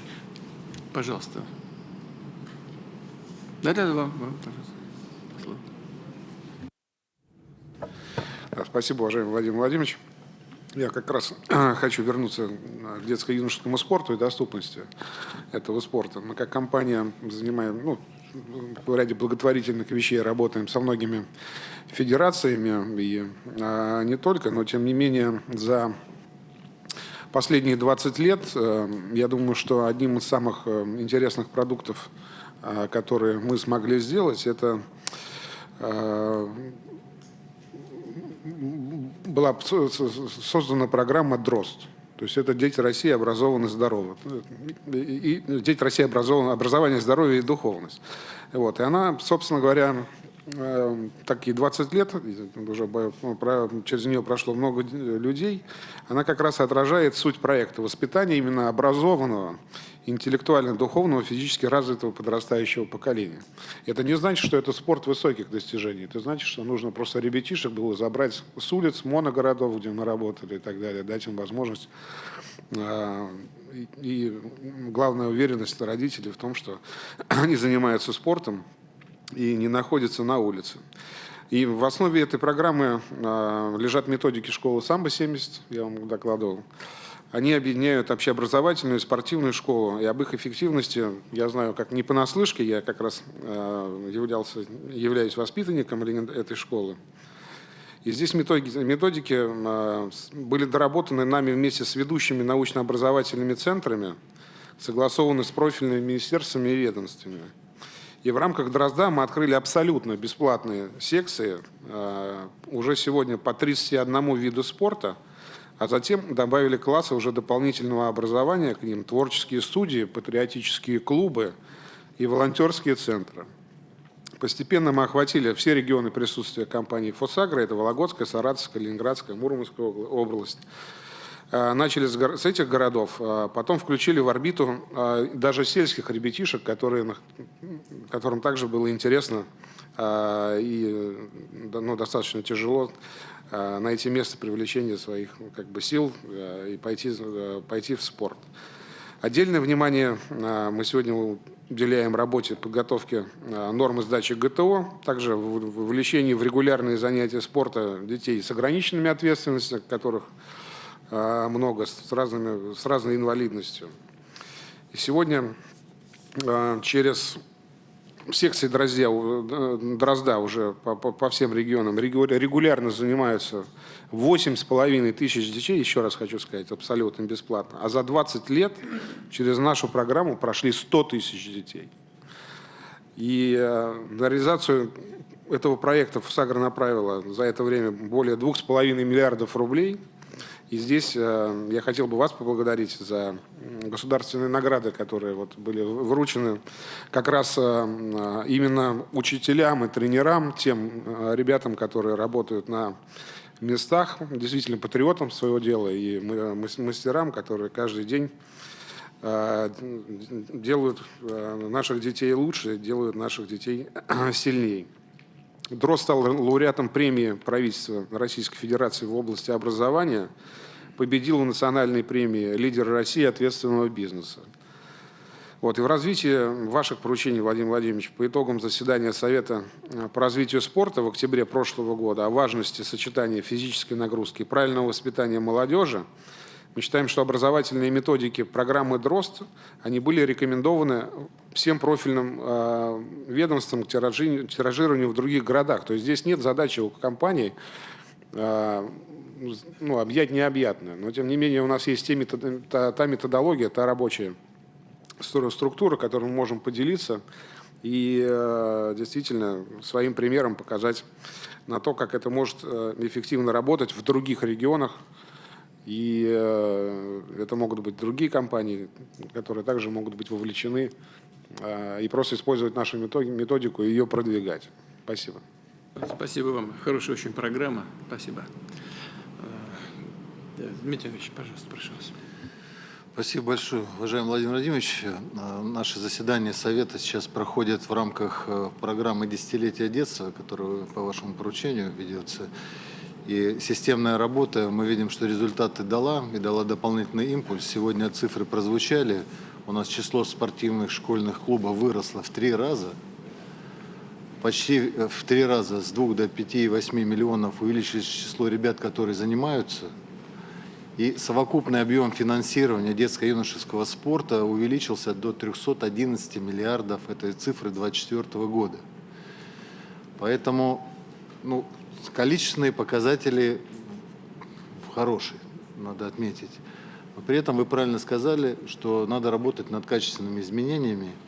И комиссия Госсовета и рабочая группа Совета по спорту с администрацией президента проделали очень полезную работу. Мы сейчас все систематизируем, что было сказано, наверное, самыми главными экспертами, которые здесь сегодня вы собрали.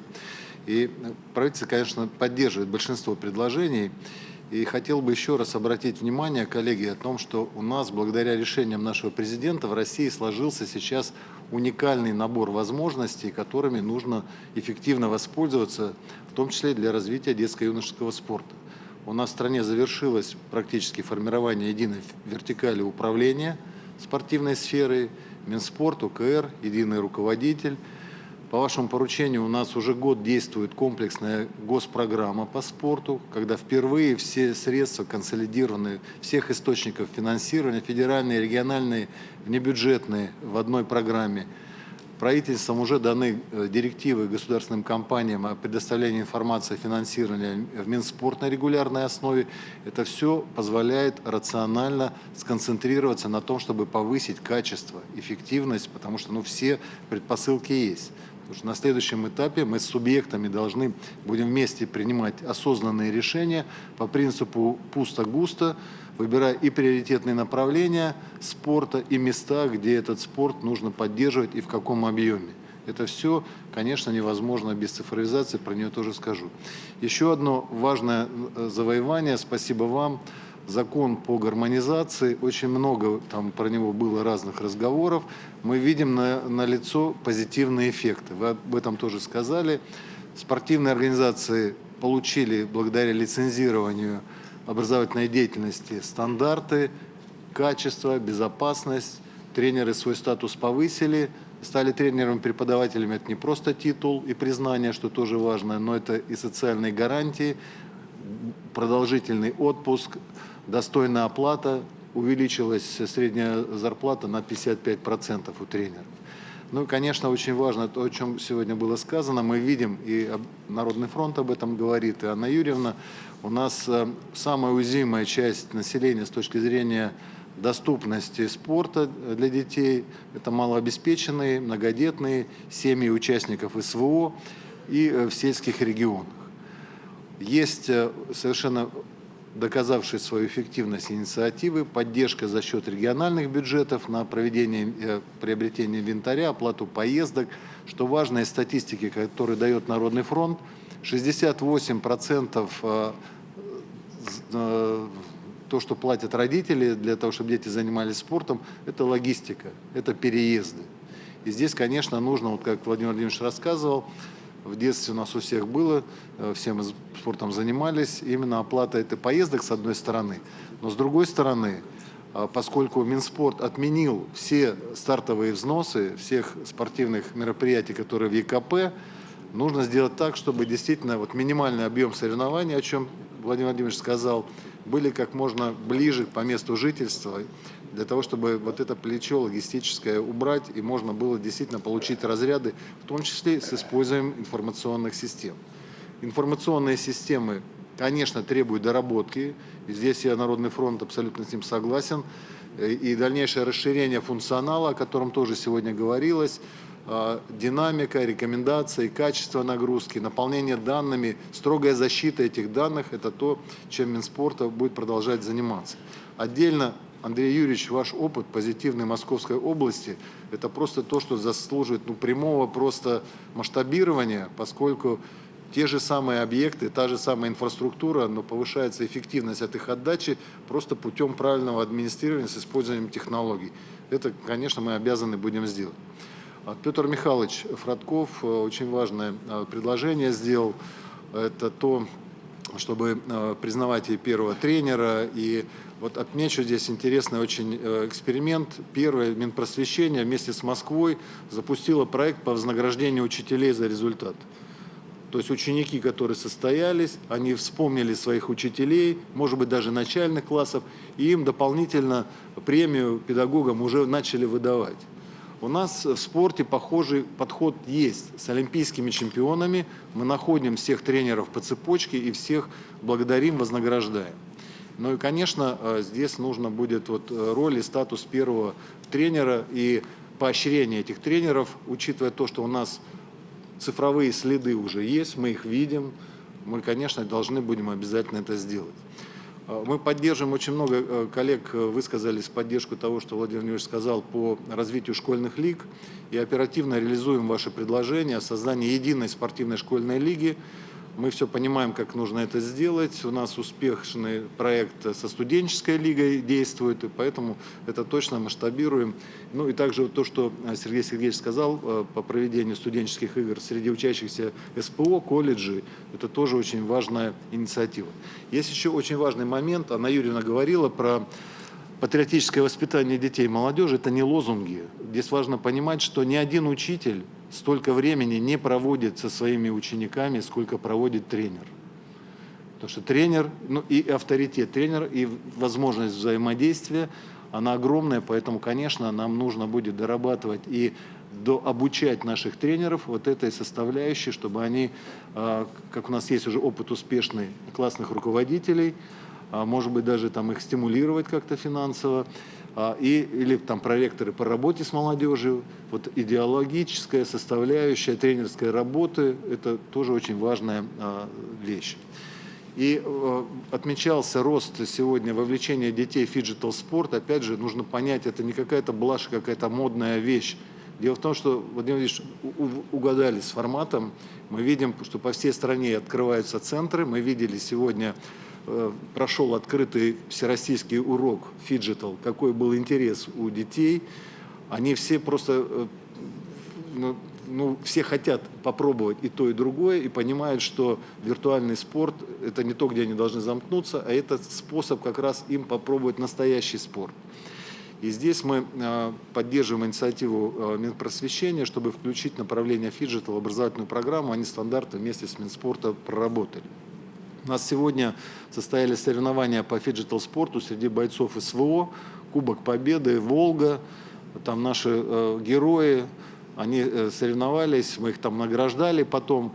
Но что самое важное, фиджитал-движение, ФМБА у нас подтвердило, научные исследования, помогает скорейшей реабилитации ветеранов. То есть это уже доказано научно, ребята быстрее восстанавливаются. у них глаза просто горят, когда они на тренажерах, например, там СМП Рейсинг, спасибо там Борису Ротенбергу, они делают очень серьезную программу, когда ребята, ампутанты, могут гонять на стимуляторе, но тут же они садятся на картинг с ручным управлением и по настоящей трассе на Егора Драйв там получают тот самый адреналин, который им нужен. Либо, как вы сегодня отметили, вот ребята там боксеры, они тоже, там, получив навыки, отработав движение, дают им возможность реального занятия спортом. Мы, конечно, поддерживаем предложение Вероники Игоревны по контролю за медико-биологическим сопровождением спортсменов. Предлагается в стратегии спортивной медицины, которую вы нам поручили, это отдельным разделом сделать, где можно будет как раз описать механизм, как это можно сделать. Ну и также с помощью цифровых технологий мы сделаем удобный функционал для подтверждения допуска к мероприятиям. Когда спортсмен в своем личном кабинете, они у нас есть уже, ФМБА открыла личные кабинеты цифровые, будет получать статус прохождения медосмотра, а судья по QR-коду просто легко будет проверять сведения в системе ФМБА, чтобы мы не подвергали риску наших молодых спортсменов, но особенно детей. Владимир Владимирович, у нас, хочу доложить, что сформированы Минспортом команды по всем дисциплинам, которые будут на играх будущего в Абу-Даби.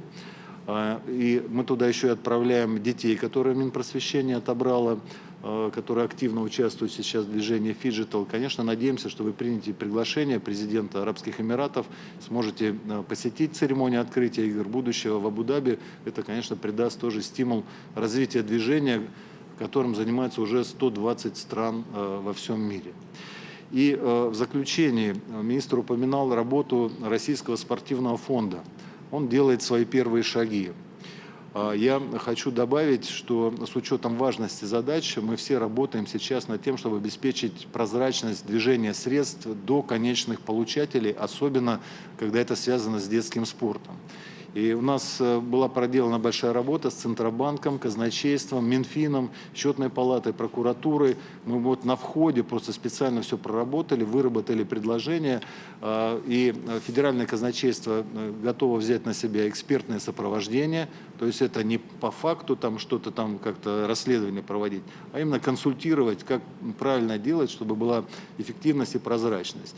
И также совместно с Эльвирой Сахипизадовной, с Центробанком подготовили решение использования технологий цифрового рубля и смарт-контрактов, ну не везде, а в тех направлениях, где это нужно, для того, чтобы можно было, например, оборудование российского производства, экипировку именно российских производителей целевым образом покупать. Цифровой рубль позволяет сделать любые ограничения, которые мы хотим наложить, для того, чтобы он был потрачен именно на то, на что мы хотим сделать. Спасибо. Спасибо большое. Уважаемые коллеги, хочу вас поблагодарить за совместную работу и хочу обратиться с просьбой. Наверное, и сейчас, может быть, не все сказали то, что хотели бы сказать, но мы работаем с вами уже более 2 часов. Не важно, а важно то, что я просил бы вас тогда, то, что вы хотели бы донести и до меня, до моих коллег, вот, или Дмитрию Вячеславовичу Миляеву, как руководителю соответствующей структуры Госсовета, передать, или в администрацию вот, Алексею Геннадьевичу. Мы все вместе, и с правительством, и с Минспортом, и с курирующим вице-премьером, конечно, все постараемся отработать, во всяком случае сделать то, что возможно в современных условиях. Будем стремиться к тому, чтобы то, ради чего мы собираемся, особенно по такому важному вопросу, как детский, юношеский спорт, ну, отработать по максимуму. Сегодня не прозвучало ни одного вопроса, который не требует от нас какого-то дополнительного внимания. Это и тренерский состав, организация детско-юношеского спорта, и новые направления в спорте, сопровождение медицинское и так далее. Все важно. Нет ни одного второстепенного вопроса, особенно как речь идет о детях. И я хочу вас за это поблагодарить и в завершении еще раз выразить надежду на то, что мы будем не от одной встречи к другой обсуждать эти вопросы, а будем работать вместе на протяжении всего времени до будущей нашей встречи. И спасибо вам большое. Благодарю вас. Удачи. Спасибо.